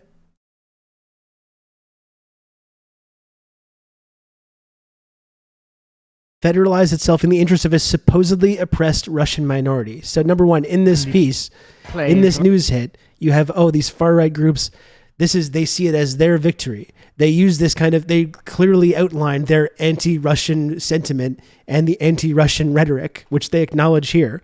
But if there's the UPA flag right there as well. Events in Crimea will but the idea that this supposedly anti-Russian characteristics, that's just a Kremlin talking point, right? According to dumb fuck Vincent Artman.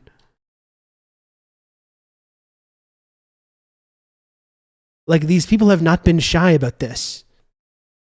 It's not a Kremlin talking point to point out literally just the things that these people themselves say. And again, this is Western reporting openly saying that this is the far right, was their victory in the Euromaidan movement. And they have this openly fascist, anti-Russian characteristics. Is that just a Kremlin fantasy? Certainly play into the hands of the nationalists. No one knows exactly how strong they are in terms of numbers, but the influence of the far right in Ukraine is growing. Kremlin propaganda.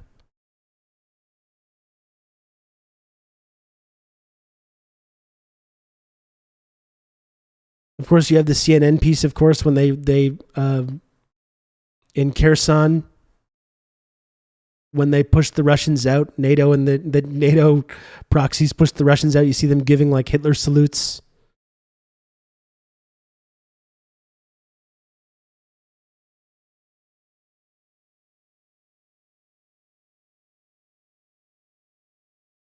Here's 2 years ago. Time. 2 years ago, Like August an odd way to 2019. spend a Saturday, watching the blood sports at a festival for far-right extremists. This was the summer of 2019, and I'd gone to Ukraine to learn more about these groups. From the crowds, one thing seemed pretty clear about them. They weren't bothered by the fact that this event was organized by the Azov movement, a far-right group that has increasingly been linked to violence around the world. The shooter is linked to a 74-page manifesto filled... You see how the blowback has already started. Is this Christchurch? I don't even think this is another violent incident where that was linked to Azov and linked to like there's radicalization. This is before Christchurch. The blowback has been going on for years already. with white supremacist rhetoric. FBI agents say he expressed a desire to travel to Ukraine to fight with a far-right paramilitary group. At least one member of an American hate group also trained in Ukraine with Azov Battalion.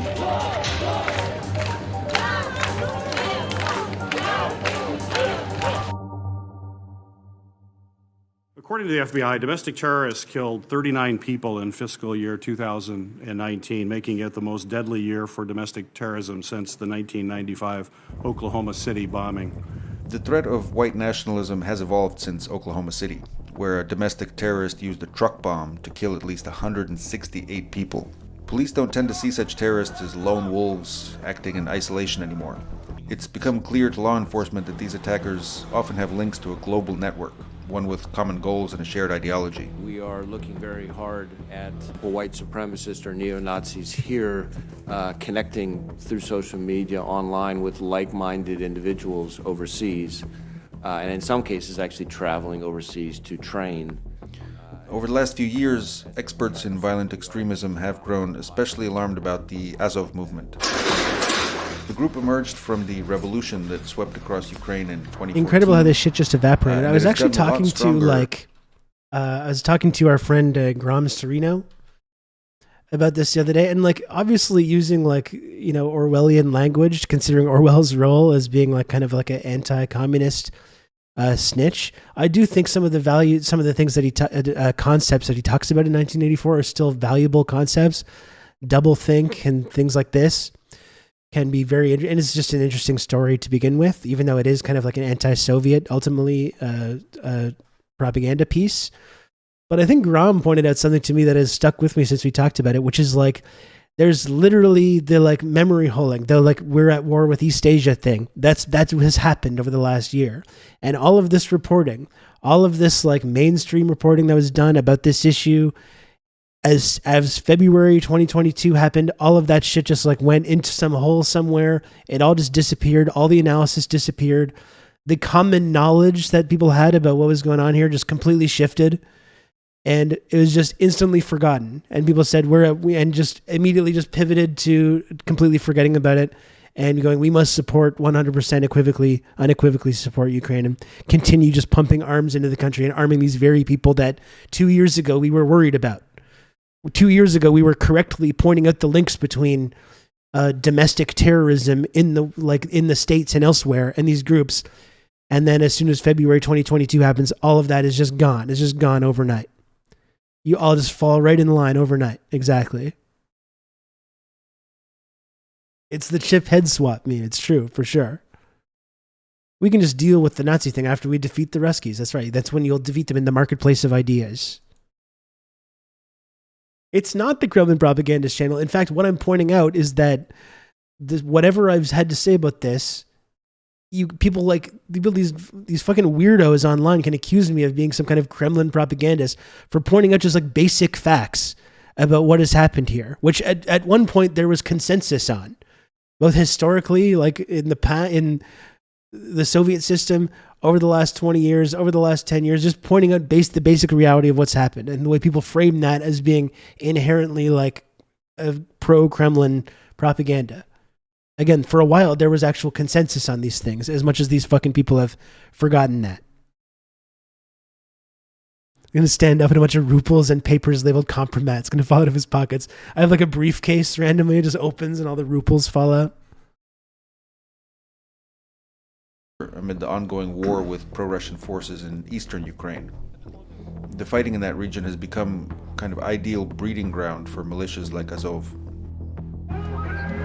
I did see now Reuters interviewing this guy Adolf. At their public exactly. events, one thing that surprised me was how many Ukrainians tend to see Azov not as militants or extremists, but as war heroes.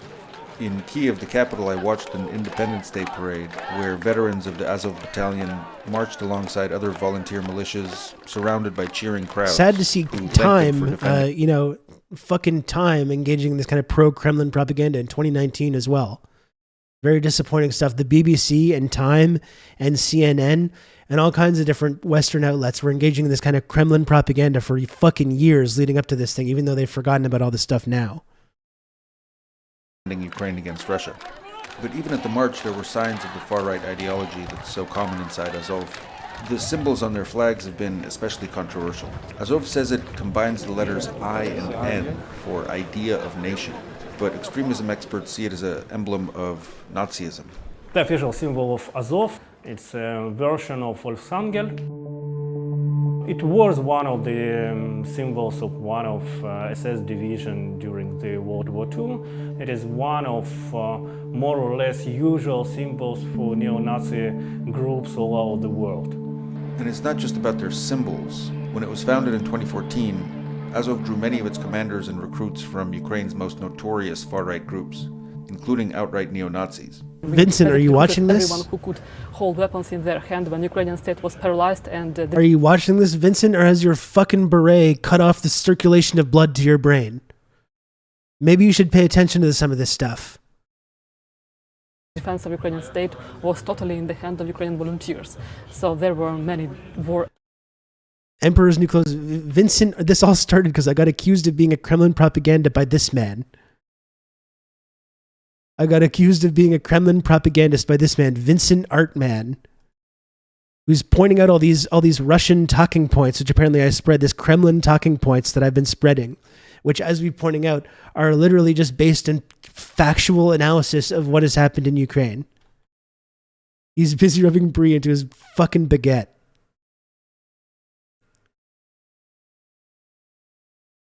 They're bad. This is what this man says about me. They're bad, dishonest people.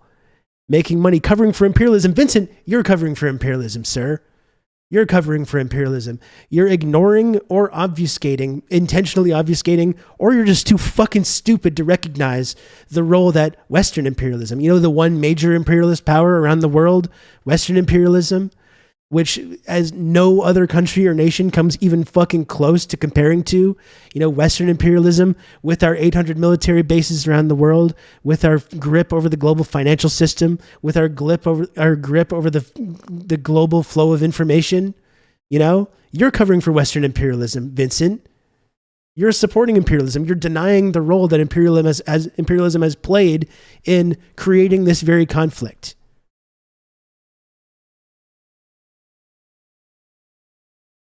Anyway, that's what started this off.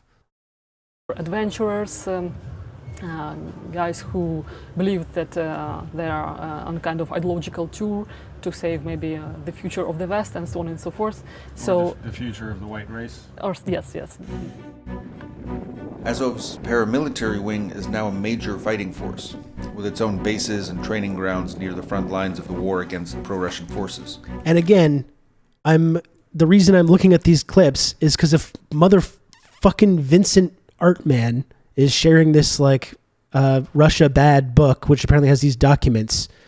And one of these Kremlin talking points that he's outlined is to define opponents of the Russian invasion as fascists.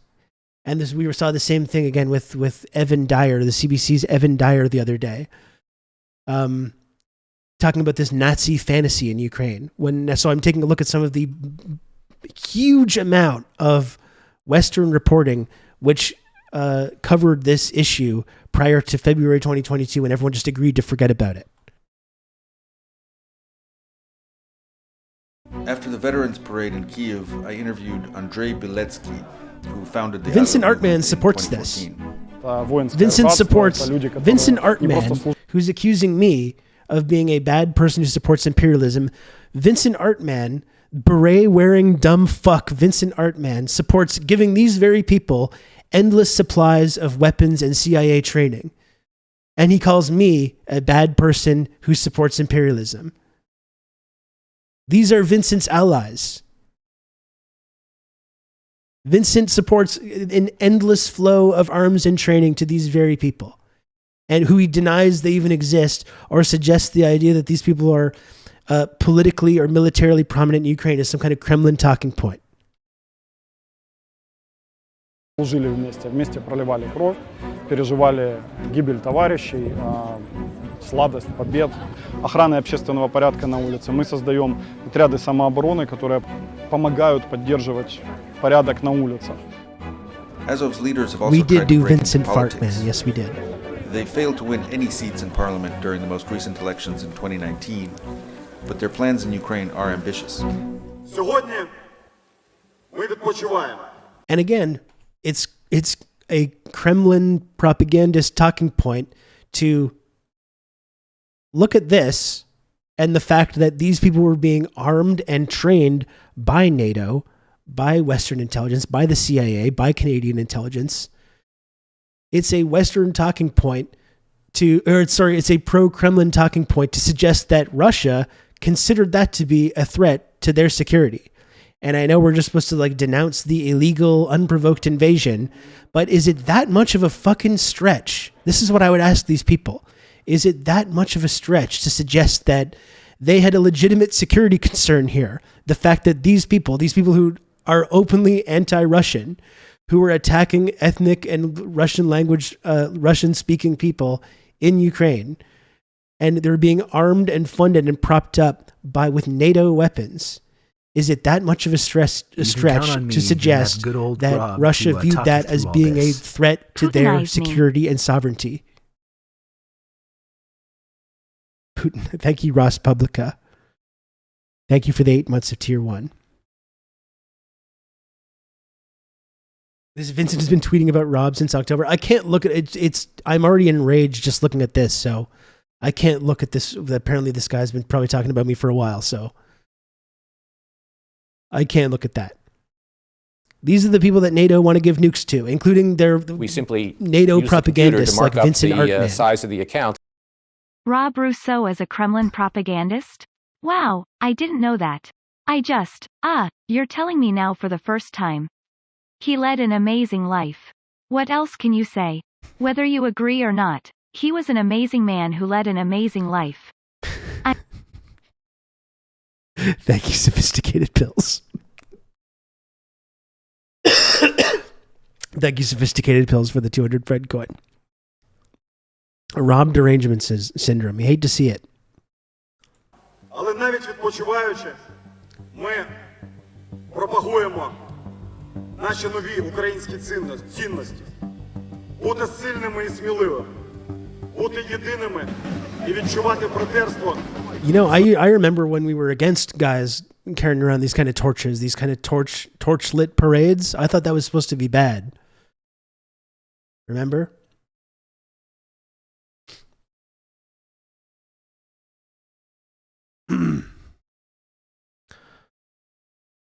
I had something else and I think I lost it. I just mean that, like, yeah, going back to what Evan was accusing me of the other day. saying that like international law, right? You fall back on this idea of international law. Well, it's illegal according to international law. It's illegal to invade other countries, which is true. That is true. But that's what I was asking Evan Dyer the other day, who incidentally didn't have an actual coherent response to this basic question. Is it in accordance with international law to train and arm and fund these like openly fascist groups to carry out one side of a civil war in a country around the world from where the funding is coming from? Is international law totally okay with that? Again, if you go back to the invasion in history starting in February of 2022, and you can say, well, international law says it's bad to invade other countries. And very true. What does international law say about arming and funding and training these Nazi groups in an effort to prosecute a civil war to destabilize their enemy? Is international law totally okay with that? That's my question. What worries officials in the West is Azov's recruitment strategy. It's tried hard to build friendships with far-right groups around the world, especially in the US and Europe.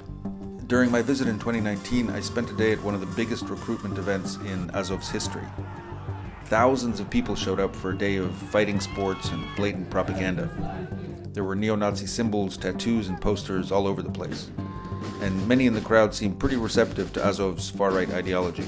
Бути толерантним про-ЛГБТшникам – це неприродне. Для цього треба людині промити мозки.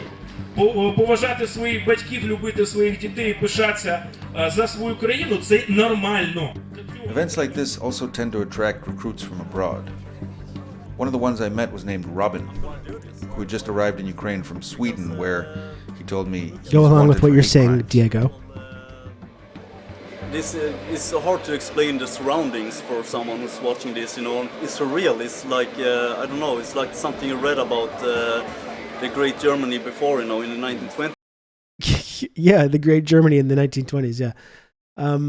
What worries me the most is the rest of Europe has huge problems with racism, especially Islamophobia, but our racists and Nazis, in spite of having dictated policies since 9/11, are still not confident enough to admit to what they are. So they're slick and dress nice and speak nice and use euphemisms. Meanwhile, Ukrainian Nazis are so blatant in their fascism, that's not a good sign.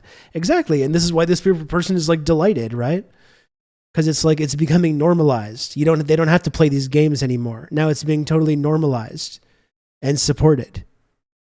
And you can say like, of course I'm not a Nazi, I just support Ukraine. And people will say like, okay, here's your welcome to NATO. Here's your weapons and training. A face tat Swede Nazi that loves great Germany. Pretty interesting stuff, right? This is a revival of the Indo-European soul. And it's all happening here in Ukraine. Afterward, we rode back to the Azov base in northern Kyiv, where Azov commanders had allowed Robin to stay as a potential recruit. We are Aryans, and we will rise again. That's a way of life, you know. And after the war in Germany, we went back to the benches, school benches. But now we will rise again. Are they neo-Nazis as an organization? Making it pretty fucking clear. Have they had neo-Nazis in their organization? I would say look at the U.S. Army, and you would find neo-Nazis as well. Oh, sure, there's Nazis Dave everywhere. is That's the an American excuse that they like to fall expat and U.S. back on. military veteran who has volunteered to help Ukraine's National Guard. Don't worry, America has He's met a lot of the neo-Nazis too. recruits Yeah, who've we come to know, join buddy. Azov. You only need one of these guys to kind of go home and commit an act of terrorism to then really damage the reputation of Ukraine in the eyes of the world, right? So that's really a risk that Ukraine faces. Do you think they're taking it seriously enough? No, yes. A few weeks later, Robin, the Swede I met at that festival, wrote me that he was going to the front lines to join the fight. With recruits like this, it's little wonder that US officials see Azov as a threat. Experts point out that the pace of white supremacist terrorism has intensified, with new incidents frequently filling the headlines. 22 gunned down at a Walmart in El Paso, Texas, 2 killed near a synagogue in Halle, Germany, 9 more in an attack on 2 shisha bars near Frankfurt, I hope he got what he was looking for as and well. a series of arrests exposing far-right terror plots across the US and Europe. One tally reported an increase of 320% in such attacks in Western countries between 2014 and 2019.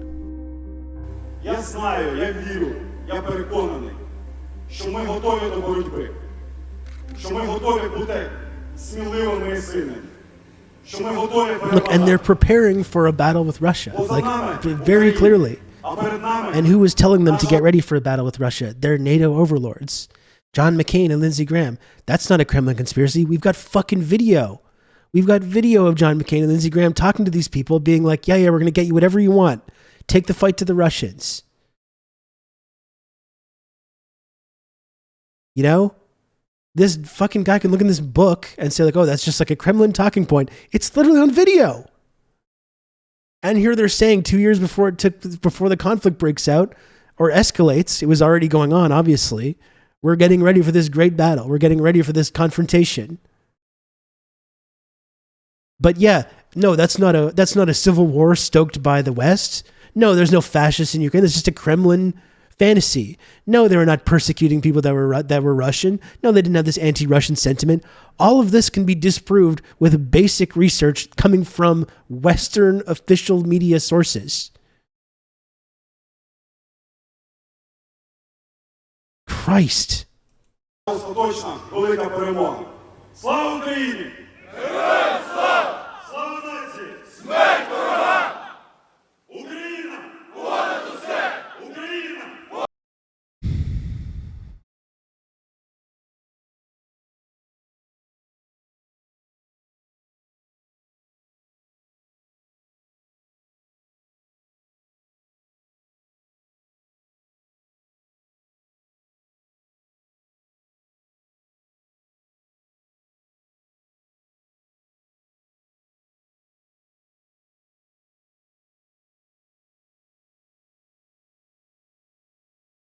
Is tying Roma people to polls Kremlin propaganda? Yeah. You can count on me. You're going to have good old Rob to talk you through all this. Thank you very much, Diego, for the gifted sub. 9 years ago, BBC again. You can count on me. For You're gonna have good Ukrainian old nationalists, Rob to talk January you through all 1st this. is one of the Diego, most again, thank you. important days in their calendar. Thank you so much. It marks the birth of Stepan Bandera, the leader of the Ukrainian partisan forces during the Second World War. The rally was organized by the far-right Svoboda Party. Protesters marched amidst a river of torches and signs saying, "Ukraine above all else." But for many in Ukraine and abroad, Bandera's legacy is controversial. His group, the Organization of Ukrainian Nationalists, sided with Nazi German forces before breaking with them later in the war. Western historians also say that his followers carried out massacres of Polish and Jewish civilians. But for many of his supporters, he is a symbol of Ukraine's struggle for independence. This year is the 105th anniversary of his birthday. Every year Great since stuff. 2006, Svoboda marches on the 1st of January in memory of him and to spread his ideas. The ideas are very simple: to leave it an independent country where Ukrainians will be the owners of their motherland. The Svoboda Party itself is also highly controversial. It has played a major role in the country's pro-European, anti-government protests, now more than a month old. Ukraine is a deeply divided country, however, and many in its east and south consider the party to Yeah, I be can do that, Duke. extremist. Many observers say that rallies like today's Torchlight March only add to this division. David And again, at all in basically every single, we've seen Chrystia Freeland with carrying that like that scarf with those UPA colors. At every pro-Ukraine march that we've seen, they've had that UPA flag. You know, we see it every fucking time, and they were ringing alarm bells about this in BBC 9 years ago, and now it's just like anytime there's like a pro-Ukrainian solidarity protest, you see the same thing, and we're supposed to celebrate it. And we're supposed to pretend that the idea that this is a fascist thing or a fascist symbol is just some kind of Kremlin talking point. Like, talk about, like, I swear to God, like, it's designed to make you feel insane. They're literally arguing against their own reporting, and they're supposed to not see any issue with that. Stern, BBC News, Kiev. This is the previous video.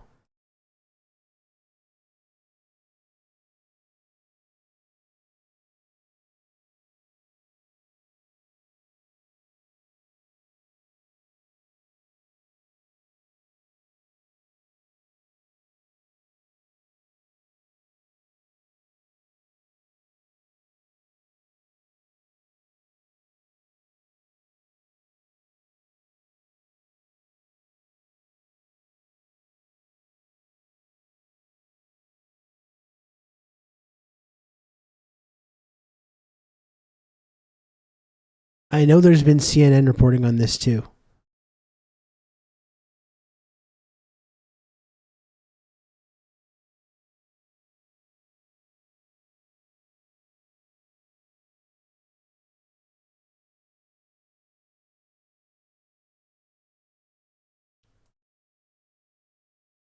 Here's CNN 2014.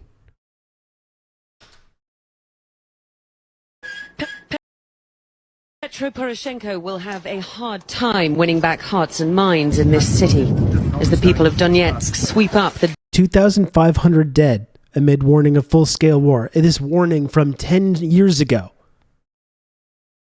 debris of their homes and livelihoods. They are hardened against a president they say is killing his own people. We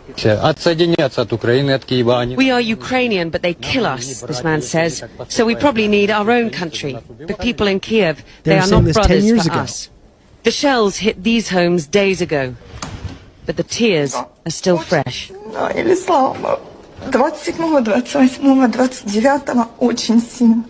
And we were financing this.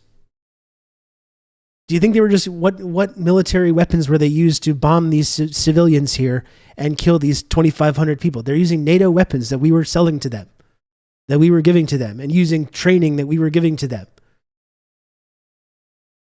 But yes, the idea that ethnically Russian or Russian-speaking people were being persecuted, Kremlin talking point. The idea that this is a proxy war, a civil war being fueled by the West, Kremlin talking point. The idea that there's fascists and neo-Nazis in Ukraine that we were supporting and arming and training, Kremlin talking point.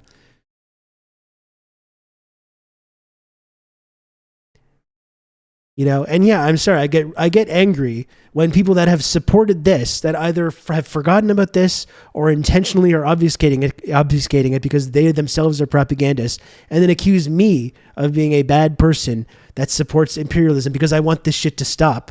I want us to stop fucking arming these fucking fascists to engage in this kind of proxy war, which is what we do all around the world. And I want the violence and the bloodshed to stop. And these motherfuckers call me an imperialist who is a bad person.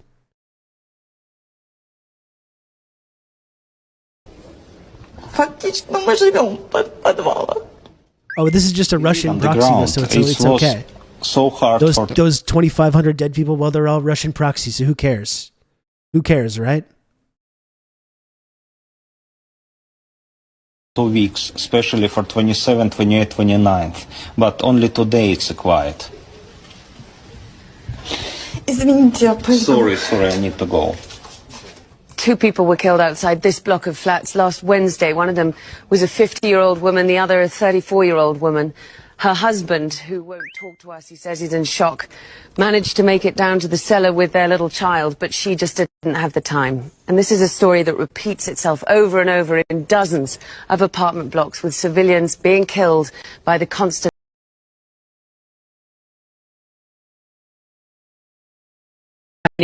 they say is Poroshenko.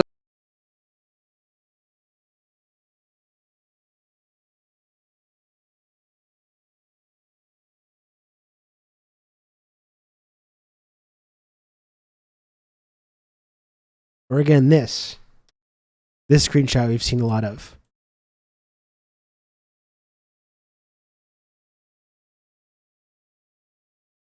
CTV, BBC. It's hard to see, it's blurry, all these screenshots. There was so much mainstream reporting on this.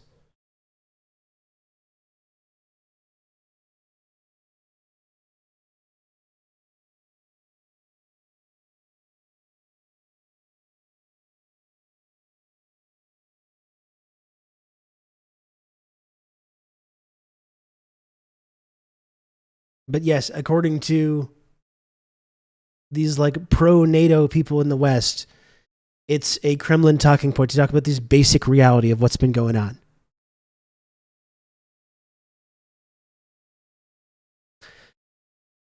And I got to say, folks, I got to take a brief moment here. Like, as you know from watching this program, I don't take money from I'm definitionally not a Kremlin propagandist because I don't take money from the Kremlin or Russia or any other state or any other intelligence agency. As you know. The only people I take money from are the people that tune into this program every day, that find some value in the commentary that I do about this, which apparently in our mainstream media and even in our independent media and on Twitch and elsewhere has been completely absent. Those are the only people that pay me, are the people that view this, that watch this program, because you see some kind of value in it. People that have felt insane by this complete flip of the switch that's taken place over the last 2 years, where all of this shit has been forgotten. You can count see some on me. value You're in gonna it. have good old Rob to talk you through all this. Hello there, fellow asset. Ainsley, thank you very much for the 10 months of tier 1. You can count on Hello me. there. You're gonna have good old Rob to talk you through all this. And thank you, Dummy Dorko, for the gifted sub as well. So, again, the only people that pay me are the people that watch this show. If there is any state that's contributing gifting subs or whatever, I don't know about it. I'll tell you that much. Like I said, if anyone was giving me money, I would be open and honest with you about that. The only people that give me money are the people that watch this show. So if you do enjoy this program, folks, if you appreciate the commentary that I've done about this, and again, I was talking about Russia and Ukraine before February 2022. I was talking about it for years before that, prior to that. So if you enjoy this content, if you think it's necessary content, if you support this content continuing to be broadcast here on Twitch, please, if you can, subscribe to TRRS. It's $5 per month or completely free of charge with an Amazon Prime account. You can gift subs or friend coin or what have you. Every little bit helps. Again, it's the only way that I'm able to continue doing this show and keeping this content on the air is through the generosity of this audience. So if you can, please subscribe to TRRS and support the show, support the work that I do here. You can count on me. You're going to have good old Rob to talk you through all this.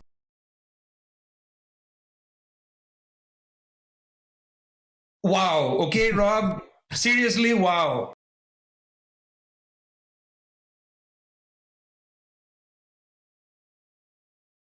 Holy Lord. Holy Lord. You can count on me. You're going to have good old Rob to talk you through all this. James, thank you for the gifted sub. Thank you, Part Ian, for the 2 gifted subs. You've just become an elite member of the Friendship Triangle. Thank you, Gen X Bushy, for the very generous 5 gifted subs as well. You're going to have good old Rob to talk you through all this. Keep fighting, Champ TRRS Sankara. Thank you, Sunny Sola, for the 11 months of Tier 1 also. And thank you, GG Allen Dulles. Holy shit. GG Allen Dulles, thank you for the fucking whopping 20 gifted subs. Good gracious. See, GG Allen Dulles, if you're Putin, if you're Putler, you have to tell us, okay? You have to tell us. No judgment, okay? No judgment. If you are indeed Putler, you have to tell us. Yet, GG Allen Dulles, seriously, thank you so much. That's so fucking kind and generous of you. I really appreciate it, and I appreciate all the support from everyone, but especially GG Allen Dulles for the 20 gifted subs. Again, like, you know, it's upsetting to me. It's upsetting to have to deal with these kind of fucking accusations. People saying that I support imperialism, that I support war, that I support violence, just because I've tried to take a honest look at the basic facts that at one point we're all agreed to, that we were all kind of in agreement on about this. You know, it's really frustrating to be accused of these kinds of things. And seriously, I do really, really appreciate everyone in this community that has supported the work that I do on here, and allowed me to continue doing this. Those facts are very inconvenient right now. Oh man, you know, it's frustrating. I've been a little hot. I've been a little hot under the collar. I've been cutting some wrestling style promos today, but yeah, it pisses me off. Honestly, it pisses me off that these fucking nerds online are like using me to like gain their own credibility. These supporters of imperialism. Again, we've looked at all this evidence of these nationalists and Nazis and fascists on here that these people support. They support this like endless supply of arms and training to these people, and they fucking dare to accuse me of being a supporter of imperialists or a supporter of war and conflict. You know? In fact, I think if people like fucking Vincent Artman are so concerned with Russian imperialism, you know what, Vincent? I think you should go and sign up for the goddamn Ukrainian Foreign Legion. Why don't you do that? Why don't you do that, Vincent? Why don't you sign up to the Ukrainian Foreign Legion and you can go fight the evil Russians yourself? All this. Bootlicking losers love the bombs and drones. Thank you, freelance communist, for the 12 months of Tier 1. 1 entire year from freelance communist. Thank you. Yeah, Vincent, go and join the Azov battalion. I'm sure they're going to love your fucking beret. Go and join the Ukrainian Foreign Legion if you're so against Russian imperialism. Put your money where your mouth is. Go and sign up. Let us know how it goes from the front lines. I'm sure you're going to have a fucking great time defending Ukrainian sovereignty and democracy.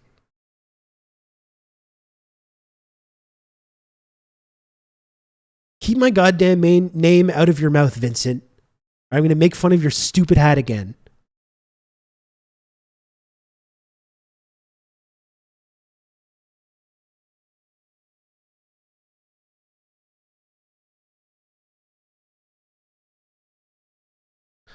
Go the old Dylan Burns route. No, that's right. Well, he's got a CIA handler making sure that he's okay, so.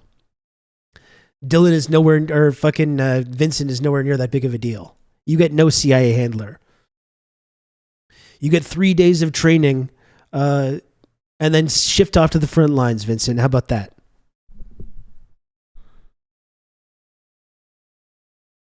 Go if you're so against Russian imperialism, go show us how much how much it means to you to go and defend that.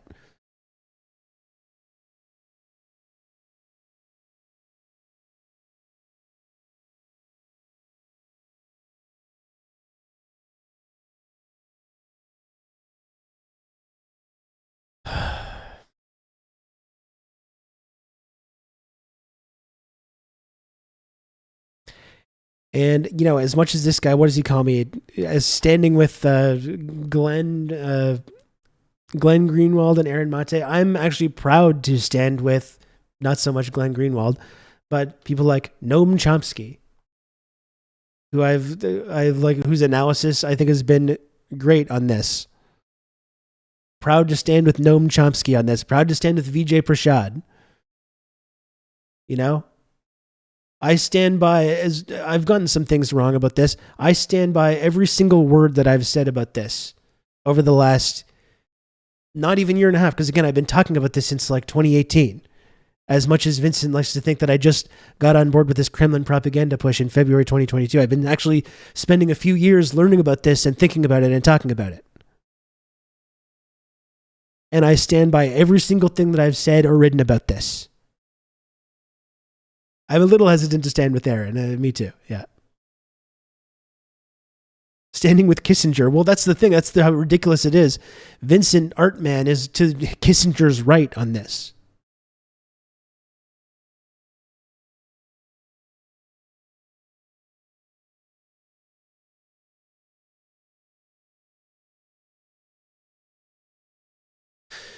And like I said, you know, I said in the run up to this invasion, I've said it over and over, Putin bad, Russia bad. Like, what the fuck more do you want me to say?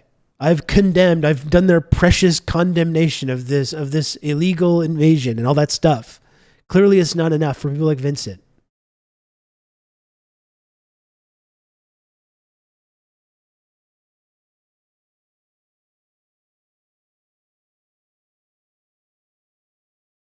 Fucking loser.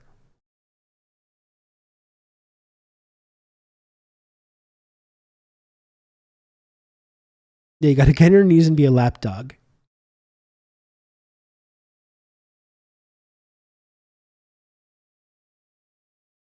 Yeah, and Kissinger actually walked back his decent take from 2022. So no, I don't stand with Kissinger either, and I'm looking forward to him dying of natural causes.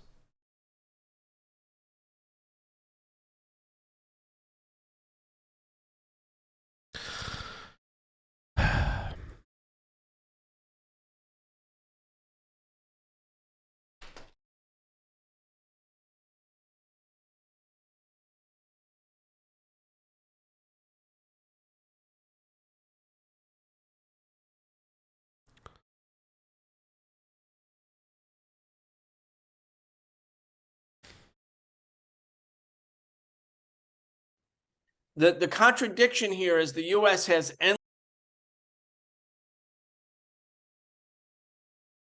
Let's watch this video. I don't know. It's almost an hour long.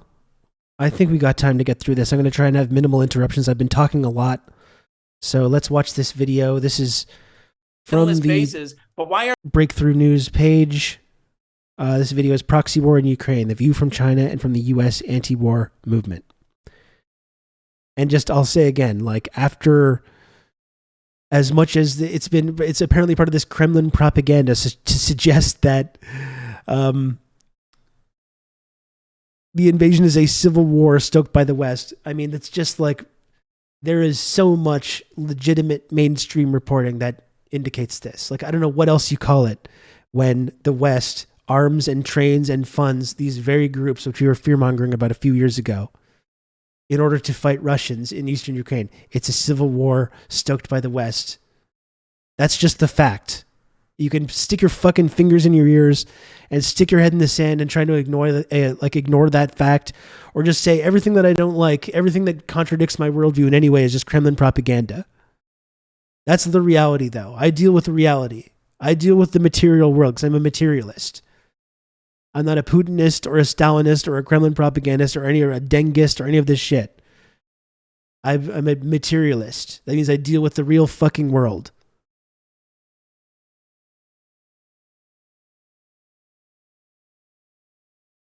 We started watching this last night, and to be honest, it wasn't their best. Well, shit. I feel like I have to do it, though, because now I already set it up. Why are they using proxies? Why are they using drones? Why don't they, if the war cause is so noble, why don't they send the American people to go and really, in large numbers, fight?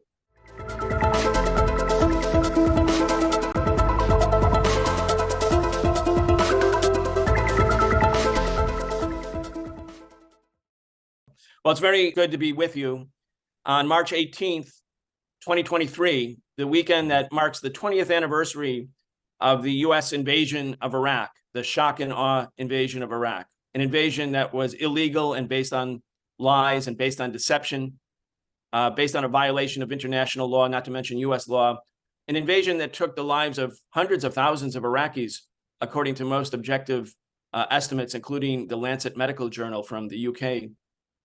Thousands of Americans came together in front of the White House, carrying flag-draped coffins representing the people not only in Iraq, but in Syria, in Libya, in Palestine, in Somalia, in Syria, people all over the Middle East, South Asia, North Africa, who have lost their lives. And the number may be in the millions at this point, lost their lives because of an endless U.S. war drive, which for 20 years was anchored in the Middle East. Anchored in the resource-rich region of the world where 2/3 of the world's known oil is. But a war drive that has now shifted starting in 2018 with a new doctrinal reorientation by the Pentagon in its quadrennial report, such that the U.S. is now preparing for what it identifies as major power conflict, meaning confrontation and war with Russia and with China. And this new doctrine is, like the old doctrine, something of a self-fulfilling prophecy.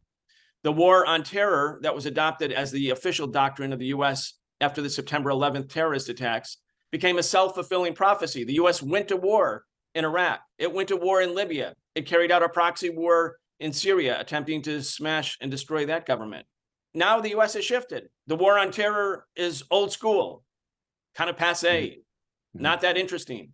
Let's get ready for a war with Russia and China. So here we are, 20 years later. Thousands of Americans are gathering at the White House saying, we don't want endless war. We don't want major power conflict. Let's be realistic. The United States went to war in Afghanistan and could not defeat the Taliban after 20 years, was driven from Afghanistan by the Taliban. But now the American people are told, yeah, we couldn't defeat the Taliban, but let's have a war with the People's Liberation Army in China or with Russia. So this is madness. This is insanity. And yet it is the biggest business in the United States. It's incentivized as a way for capitalist corporations to make immense profits, and we get nothing in return except the promise of more death and destruction. So that's why we were there in Washington, thousands of us marching on the White House, marching on the Washington. Thoughts on Chile nationalizing lithium? It's fucking great news.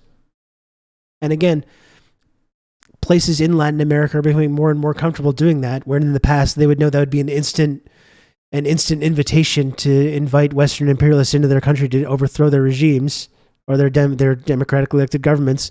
Now that there's this shifting global power structure, the rise of multilateralism, the end of U.S. hegemony, even not even like left-wing or anti-imperialist governments are starting to make these kinds of decisions. They feel more comfortable doing that. Post, which is just a propaganda arm for the war machine. And while we were doing that in Washington, thousands of people were marching in other cities, in San Francisco, in Los Angeles, in Columbus, Ohio, in San Antonio, Texas. So what we are seeing on the 20th anniversary of the Iraq War and 1 year after the U.S. proxy war with Russia began is a new anti-war movement is starting to take shape in the United States. Thank you for the introduction. A lot of times we talk about people-to-people exchange. We say Chinese people love peace. But the fact is, I think people anywhere, the people all love peace because war affects our livelihoods, affects everybody's livelihood, maybe with the exception of the very few elites, power, political elites or economic elites, but they get to make the call. They got to make the decision. This is kind of tragic because you see on American press, a lot of columnists are reflecting upon the 20 years or so endless war or perpetual war in Afghanistan and Iraq. America is always intertwined in overseas conflict. It begs the question that why is America involved in those places at all? At all. It just suddenly occurs to me that America, you call your Department of Defense, the DOD, what are they defending against? Against whom? From whom? It sounds to me it should be renamed as DOA, Department of Attack or Aggression, because with hundreds of military bases dotting the world, there's no way that you're honestly telling people that you are defending your country as a democratic republic on its surface. But in fact, it's a world empire. Let's just face it, that U.S. is a world empire. That's the only logical conclusion I can draw from here. So it's defending against whatever forces there are, local forces that's encroaching the empire from its periphery. If you look at those people at the center making decisions, whether you talk about military-industrial complex or military-industrial congressional complex, it's all these powerful people making decisions in Washington, D.C., but it's affecting very smooth remote corners of the world where American very great audio listening experience for they people. Couldn't even identify on the map where's Iraq. They couldn't even point out where's Iraq. I mean, it's pointless. Those wars are pointless. Those wars are not fought for them, and those wars are purely, I think, the way I see it, and the way still got some lung Chinese, congestion issues. See it, clearly, the U.S. is fighting those wars to sustain its primacy in the world. That's basically a very realist position to say that U.S. must keep its hegemony in place. It's not, the perpetual war is beneficial not to the U.S. as a nation,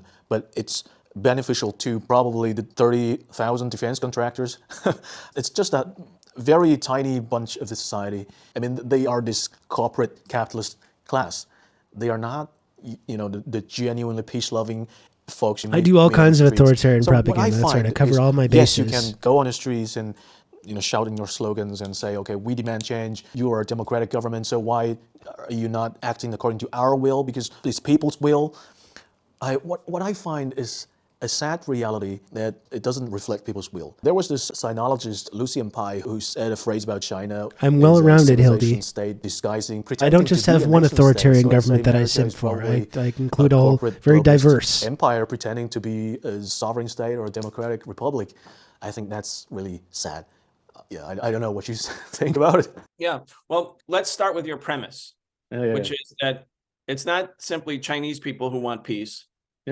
It's all humans, because the horror of war the wretchedness of war, the magnitude of violence in war.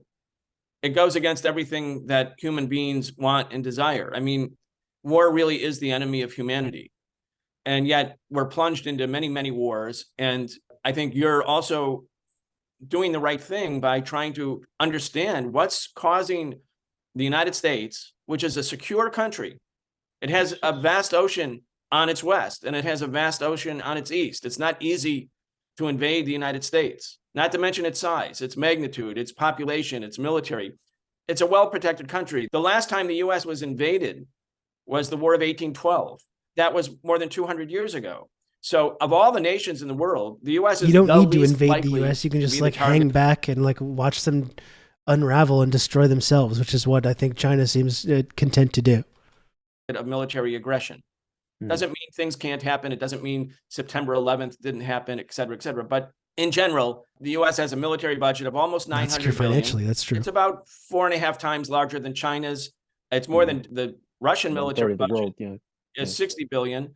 The budget of the DPRK of North Korea is the same size as the New York City Police Department budget, and yet North Korea is constantly Such a treated big threat. as a huge Yeah. menace. So what explains all this? What explains this endless war drive? So if we could, I'd just do a little sort of quick history, because there is an explanation to it. There is a way to understand it beyond just sort of providing a label to describe it or to designate it.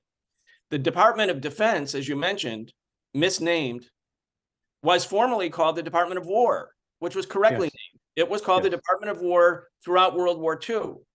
And at the end of World War II, the U.S. demobilized. There was no military-industrial complex in 1946. The U.S. demilitarized.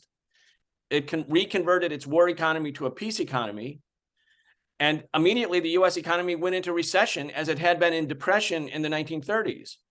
So part of the construction of a permanent war machine was an antidote to the cyclical crisis of capitalism, the boom-bust supply and demand crisis of capitalism, which routinely creates and still creates recessions and depressions every 5 or 6 or 7, or at the latest every 10 years. So by introducing a state subsidy to capitalist corporations, it was designed as a stabilizing impact. In other words, capitalism became more of a state capitalism in the United States vis-a-vis the introduction of military spending. But if you're spending all of this money on defense, you have to have a rationale to the public, because the money comes from our tax dollars. If we're having 30 or 40% of our salaries and wages taken by the government, and half of that money goes to the defense contractors, well, don't call them war contractors, call them defense contractors, because then it's something good. Then it's something noble. Then it's something to help us. It's to protect us. So the language changed after World War II. War became defense. And also the Korean War began in June 1950. And I think it's really important for the people watching this show to understand the centrality of the Korean War, because there was, on one side of the Korean War, you had the People's Republic of China and the Soviet Union and North Vietnam and Bulgaria and Czechoslovakia and Poland and East Germany. You know, the socialist camp supported North Korea, and all of the capitalist countries supported South Korea. So you had a new division in the world just 5 years after the conclusion of World War II, whereby the United States and the other capitalist countries feared that revolution was spreading throughout Asia. I mean, there was the revolution in Korea, the revolution in China, the revolution in Vietnam, in Indonesia, the movement for independence in India. I mean, post-World War II was an era of national liberation movements, of independence for colonies and semi-colonies, and many of them gravitated towards China and the USSR. Yeah, I was going to say this anti-colonial movement in the post-war period that he describes. I mean, post-World War II was an era of national liberation movement. You know, the USSR supported these national liberation movements, and then people wonder why a lot of these places have sympathy for Russia still to this day. It's just a mystery. It's just a mystery. It's because Russia supported these national liberation movements, whereas the United States ruthlessly crushed them all in a horrific level of violence and bloodshed. And then they look around and people are shocked that decades later, people in these nations still have some kind of sympathy for Russia and a inclination to distrust Western imperialism. It's just a mystery why that is, isn't it? movements of independence for colonies and semi-colonies, and many of them gravitated towards China and the USSR because the socialist camp was giving them money, giving them assistance, giving them diplomatic support, giving them military support. So between 1945 and 1991, there was a war, a nonstop war. We call that the Cold War, but there were some very hot parts of the Cold War, like Korea, like Vietnam, where millions of mainly Asian people died. Yeah, it wasn't cold for But them. at the end of 1990, when the Soviet Union collapsed and the socialist camp no longer existed, there became a new rationale provided for what had been by then a half-century-long war drive by the U.S. There was no longer a major enemy. There was no longer an adversary. China was not considered to be an enemy at that point. China was being integrated into the world economy. China, kind of smart, US, maybe smart. Some of those economic decisions in China, in retrospect, when you take that into account, they thought they're opening up their economy. They were a Western ally. Yeah, almost seems like that was kind of by design, wasn't it? That allowed them to continue building their society and developing their socialist system completely under the radar, right under the nose of Western imperialism. It's almost like there's a little bit of logic to some of these decisions that were made. Was moving to had already established normalized and friendly relations with the people. Russia and Cuba helped Algeria fight the French and the American-backed Moroccans by bringing weapons into Libya through Tunisia and into Algeria.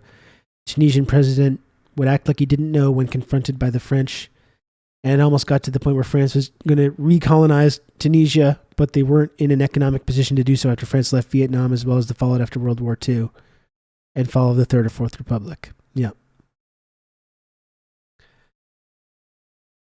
Yeah, I thought only white countries were logical. That's right. Yeah. People's Republic of China. So now there became a new doctrine which provided a new public rationale for war, which was what's called the Wolfowitz Doctrine, the white paper that was established in 1991, 1992, whereby the U.S. said, look, we no longer have a major world global, adversary, but we have to make sure that no one ever, ever, ever again challenges the dominance of the United States anywhere in the world. So the U.S. decided How's that going? Expand NATO rather than get rid of NATO. That was a way of incorporating all of Eastern and Central Europe, the former Soviet and Russian allies, into an American sphere of influence under American military discipline. And crazy that Russia is not a fan of this, of all their former allies joining this anti-Russian military alliance. And they're apparently just supposed to sit around and fucking accept that. Because it's just this purely democratic process and the U.S. has nothing to do with it. The U.S. just has nothing to do with it. These countries just democratically decided to just all completely shift their ideology and become part of this like anti-Russian military alliance. And they're supposed to just sit around and accept that. That happened. There were 14 NATO countries in 1990. Now there are 30. And the doctrine that the U.S. established was That's just a Kremlin talking point to talk about NATO expanding and that being a threat to them. Ever emerge which challenges our hegemonic design, our domination. We don't call ourselves an empire. The British said they were an empire and the sun never set on it, meaning its global reach was so vast. The U.S. said, no, we're not a warlike country. We're not an empire. We only fight for defense. Look at our Department of Defense. It's not a Department of War. And we're not an empire. This is enough for a lot of people. Because unlike let's just other take them at countries their that were word. motivated by self-interest, we are so great. We are so wonderful. We are so democratic. We are like a shining light on the hill. We are the city on the hill. God created America. God bless America. In this kind of propaganda, which is so dominant about American exceptionalism, then becomes a public rationale that unless we continue this global, which people still support from the left, with 800 military bases, these people are like leftists, and they support this American exceptionalism. It's actually one of the most perverse ways that I've heard this language used when you talk about America's role in Ukraine or in any of these other like geopolitical events. And these leftists, these pro-NATO leftists are like, oh, you're just an American exceptionalist. You just think America does everything. You think none of these countries have agency. You're denying the lived experience of Ukrainians. You're denying the lived experience of the Taiwanese because you're just this American exceptionalist.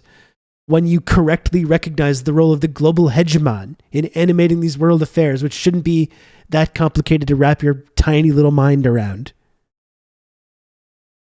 bases and almost, more than 1 million troops. Yeah, the scattered all global over the hegemon world, has and the U.S. constantly impact either in these intervening geopolitical against affairs, countries, believe carrying it or out not. targeted assassinations with drones, imposing economic sanctions so that some countries are basically, the idea is to make their economy scream, as the U.S. policymakers said it more cynically in the past. So now the U.S. fears It is that beautiful Russia or doublethink. China or some other regional powers, Iran in the Middle East, or possibly Venezuela before, because it had a lot of oil, could emerge as regional or global contenders to American hegemony. So the U.S. has decided in 1991 the principal means by which U.S. domination will be maintained is by the endless and routine exercise of military power against others, either in the form of invasions, occupations, or threats. And that's what we think explains the endless war drive, even though we're protected by 2 oceans. Nobody's going to invade the United States. Nobody would dare invade the United States. But nonetheless, this fiction of defense is used as a public rationale for what exists as a replacement for the British Empire, the dominant empire in the globe. Thank you for your very elaborate explanation. I think we agree on a lot of things because, well, you say you have a socialist program, and the way we analyze things are really similar because we almost look at the world through the same lens. But just one of the things that really I found interesting is that since you mentioned the British Empire, I think empires has a long tradition, okay? There were the Mongol Empire, Byzantine Empire, whatever empire there was, but those were regional empires trying to expand to a greater part of the world, but they were regional. And the first truly global empire was the British Empire. The British Empire invented this thing called free trade. Okay, free trade is the basis of their empire, and their empire is sort of a transitional empire. Then America took over the British Empire, not calling itself a formal empire. And an underlying thing is globalization, right? Globalization is much more than bringing the world together. It's much more than connectivity. I think we understood globalization too shallow. I mean, our understanding of globalization was too shallow because we thought it was just about global connectivity. But no, globalized to globalization, there's no subject, there's no object, just a verb. Who globalizes what? I mean, you're globalizing the local factors. You're bringing the local factors and spreading them throughout your trading network. But who is doing this? It's the capitalist class.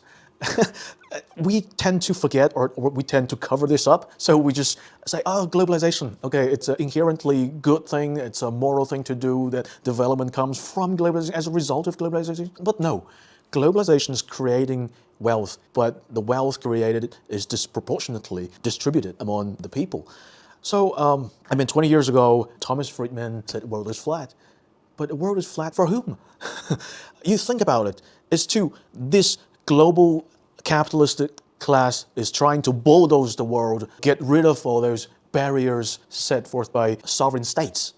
Discarding those barriers, let the capital flow freely across borders. That's the point of globalization. We're talking about economic base is capitalistic, but then the superstructure is somehow democratic. You want to create an image that people are in control, that somehow America is a national state, America has their say in politics, but increasingly you feel the disconnectedness between this superstructure and economic base. So that, I find, is the reason that this endless war is propagating and people have not much means to stop, because the communist movement has been silent since Soviet Union collapsed. I believe your progressive elements in the United States society also was not the mainstream voice, I believe. So I'm curious to know what you think about the future. What can we do to let people wake up to this fact? Or do you think people already know? Ordinary Americans, do they already know this? Or what are you trying to do with your message? Every society where people are trying to make transformational change, radical change, and in my case, I'm a socialist and a lifelong socialist.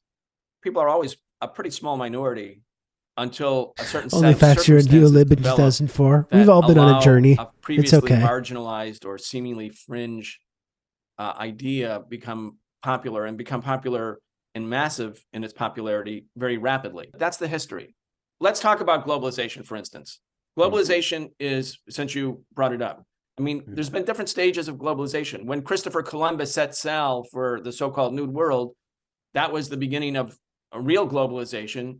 And it was very, very bad for the people whose land became, quote, globalized, because globalized meant this nascent capitalist class, which Marx and Capital described that the bourgeoisie or the capitalist class came into existence as a class with blood and dirt dripping from every pore.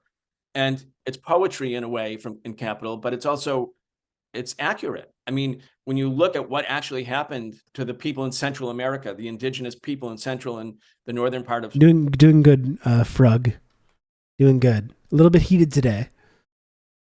We've got Angry Rob making a rare appearance today on the program. I hope people have appreciated it. what we now call Latin America. I mean, the people were literally lived in mines and never saw daylight, never came up above, never saw the light of day in their entire existence. They were born in the mines.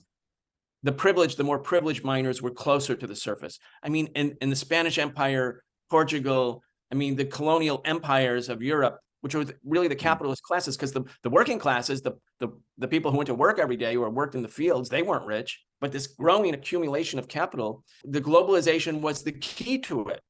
In the case of America, is the United States a democratic republic? Well, yes. Yes, it is. And was it a democratic republic at the time that in many parts of the country, the majority population was enslaved? Yes, that's also true. I mean, South Carolina, at the time the Civil War happened, the majority of people were enslaved. The majority.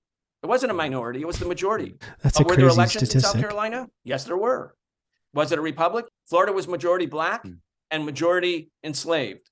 So you had democracy for some and the enslavement of others. So when you think about Greek democracy, Athenian democracy, and similar, also, Democracy for we learned wealthy the idea landowning of class. democracy, which Good comes thing from they Greece, abolished that but the majority of process. Athenians were actually enslaved. The citizens who had the right to vote and create a democratic system did so on the backs of the labor of enslaved people in Greece. So this phenomena is not brand new, but it's the global economy has evolved.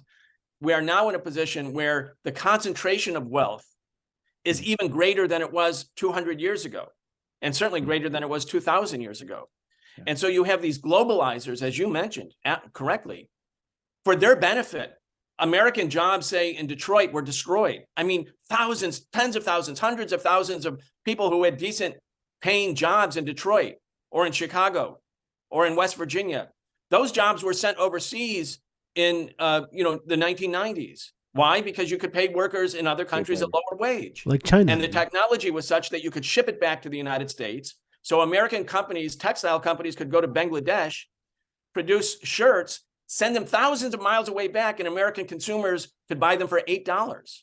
I mean, and still the capitalists were making profits. So in some ways, it seemed like some parts of the world, especially the first world, the global north, not just the capitalists, but other parts of the population were actually thriving somewhat. Just bring back those even if- productive jobs there at low wages, for sure.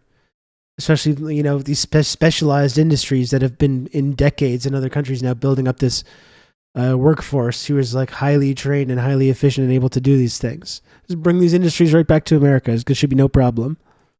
if they were oppressed, because they got lower priced goods based on the super extra exploitation of workers in the global south. Yeah. And so it's a cruel, brutal system. So as Marx described capitalism in its infancy, or now what we could say capitalism in its later stage, maybe as it enters its golden years, so to speak, the end of life, hopefully, the brutality is the constant. The brutality is the thematic continuity that exists in this system. So then finally, you're asking me, well, what do I think? What do I think about the future? As a socialist, where does change come from? Well, I believe American capitalism has entered a period of existential crisis, but it's not completely manifest in the sense that we all can see it, realize it, touch it, feel it. But it's coming, and you can, if you're making a careful assessment, and I do this without putting on rose-colored glasses and looking at the world through the way I want to look at it, but try to approach things with objective faculty. I think what we can see in the case of the United States is that society is facing three existential crises, which are not really solvable within the current framework of the American political/social order. Those crises are environmental catastrophe. Secondly, the endless war by the United States will, I believe, end up in major power confrontations. Seems the like a United lot of States people will not believe that. win. No, it will not. The United States didn't win in Korea, didn't win in Vietnam, didn't win in Afghanistan, but because none of the leaders who made these horrible decisions are ever held accountable for their horrible decisions, similar decisions are made over and over and over again. And I think the U.S. is on a fast track to having a confrontation with Russia and China, even though it seems insane. It is insane. And you know what? When this happens, inevitably, when this happens, even though I'm going to consistently use my platform to advocate against this great power confrontation, when and if it is inevitable, when it does break out, I hope dedicated pro-NATO leftists like Vincent Artman, if they're not already joining the Ukrainian Foreign Legion, which is like, what's the holdup? If you care so much about defeating Russian imperialism, they should be doing that. But I hope they sign up to join the front lines of that great power confrontation that they themselves are cheering on while referring to themselves as like anti-imperialists or leftists. I hope Vincent Artman gets sent to the front lines of this thing that he's cheerleading.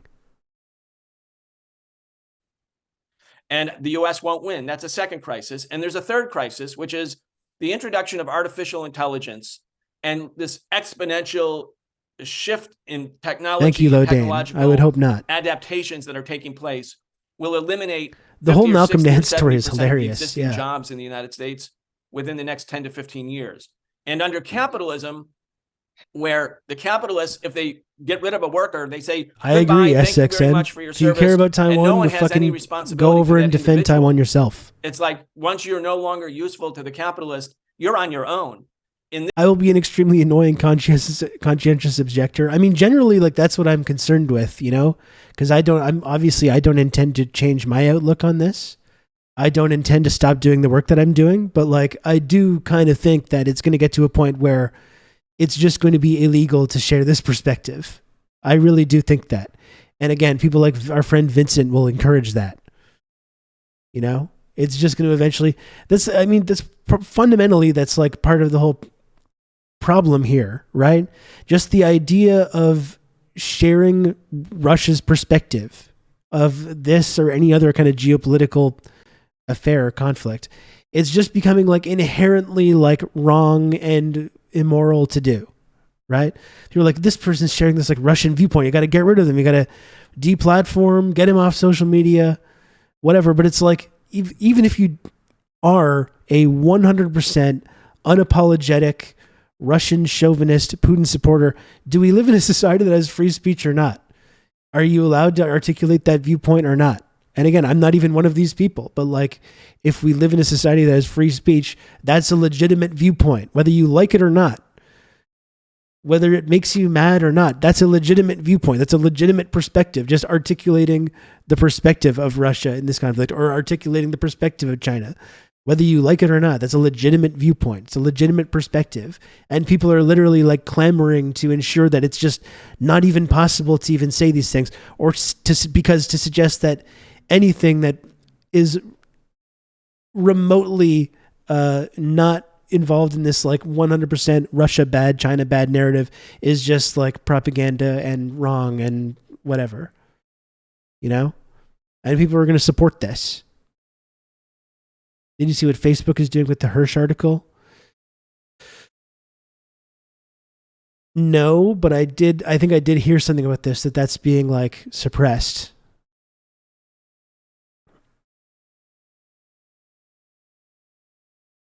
Yeah, it's literally just like even reporting from Western journalists that engages with this idea, which we all know about the United States and Western imperialism sabotaging the Nord Stream pipeline. Even that, just stating this basically obvious truth, is framed as being somehow just propaganda or wrong, you know?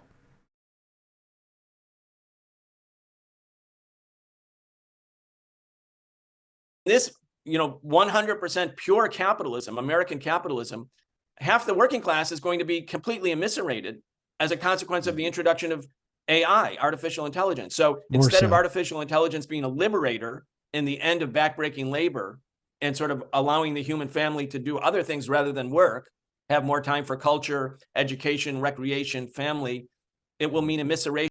A Norwegian fact check pops up first. Oh, good. And if you click through that, you get a message threatening you with diminished circulation if you share fake news. Great. Very and healthy poverty. climate we got here. These are the three, looming crises that U.S. capitalism is facing. And it's also a capitalism that is in a relative sense in decline because the rest of the world does not want to live under the domination of America. And so it's not ideological. India is not communist. Putin is not a communist. Xi Jinping is the leader of a communist party in China. So they're very different politically and ideologically. Iran is not communist, but they don't want to live under American domination. Not allowed. And so countries in big parts of the world are finding each other right now, not because of ideology, but because they have a common problem, which is American hegemony. And that is changing the relationship of forces in the world in a way that I don't believe the U.S. will be able to overcome. And that. Western So liberals I will believe ask us to pretend that American hegemony just doesn't exist.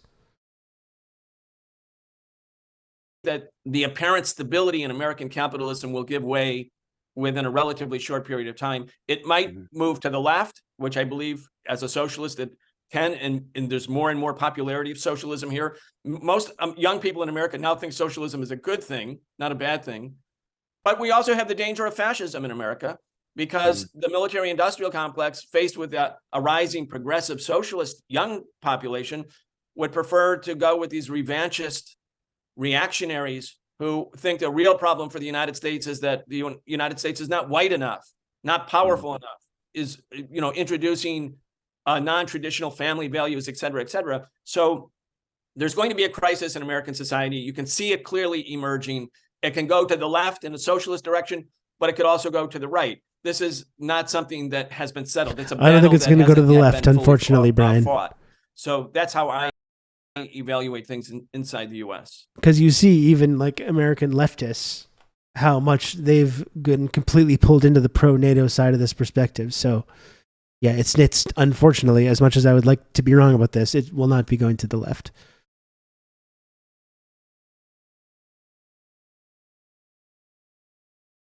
Just like as Evan Dyer told us with Ukraine, the Ukrainian left all supports the government, supports the military, and they're joining the military. It'll be the exact same thing with the quote-unquote American left as well. Are going to be dutifully supporting NATO and Western imperialism themselves. That's all for today, folks. That's all for this week. Thank you for watching the stream. I'm not going to watch the rest of that video. There's like 20 minutes left, and I'm tired, and I'm still kind of pissed off. I've been ranting and raving today. So I think I'm going to leave now. I think I'm going to go.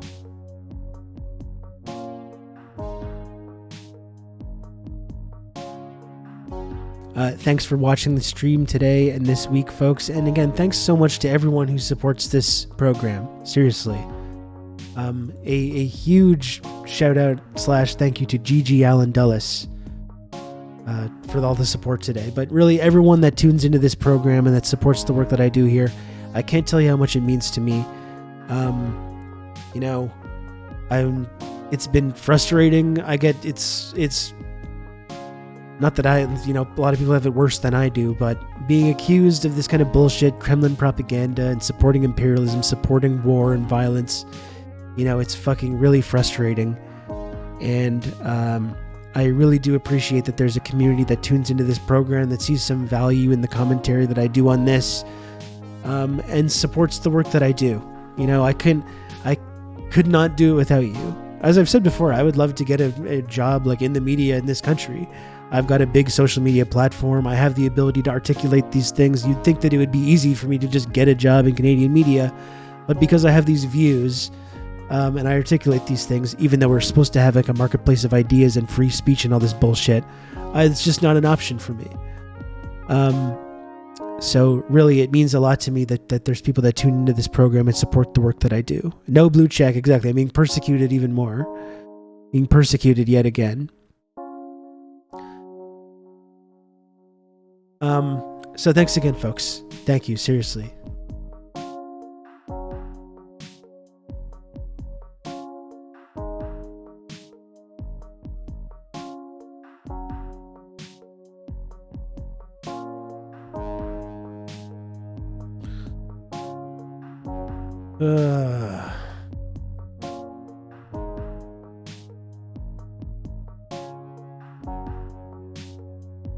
I think we'll probably see some cyber Rob this weekend. Yeah. I think we will. He's being treated very unfairly, folks. Very nasty. Vincent Artman is being very nasty.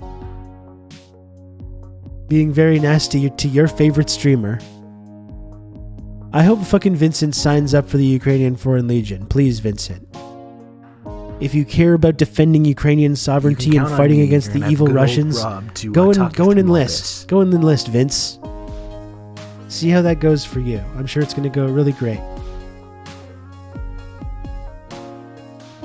Ben, thank you for the gifted sub. I really appreciate that, Ben. Thank you. Very nasty people.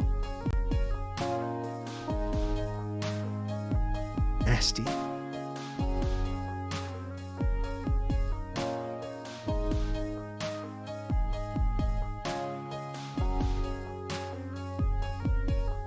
Okay, I guess we're doing this. I'll happily send him to Bakhmut, and I hope he has a fucking great time. Send me a postcard from the front lines, Vincent. You know, there's like a smaller streamer that I feel like I need to give a little boost to. Sometimes as someone like a pro streamer that has this big platform, there are like struggling streamers out there that need support. They need to be uplifted. So today I'll try and help out someone that really needs a helping hand on this platform. You know?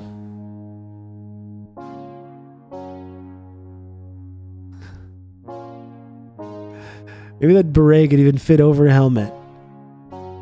Fucking loser.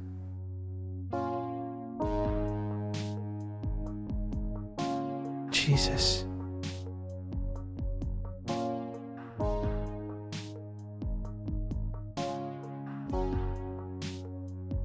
They support imperialism, folks. They support imperialism, and then they claim to be leftists, and they point their fingers at other people.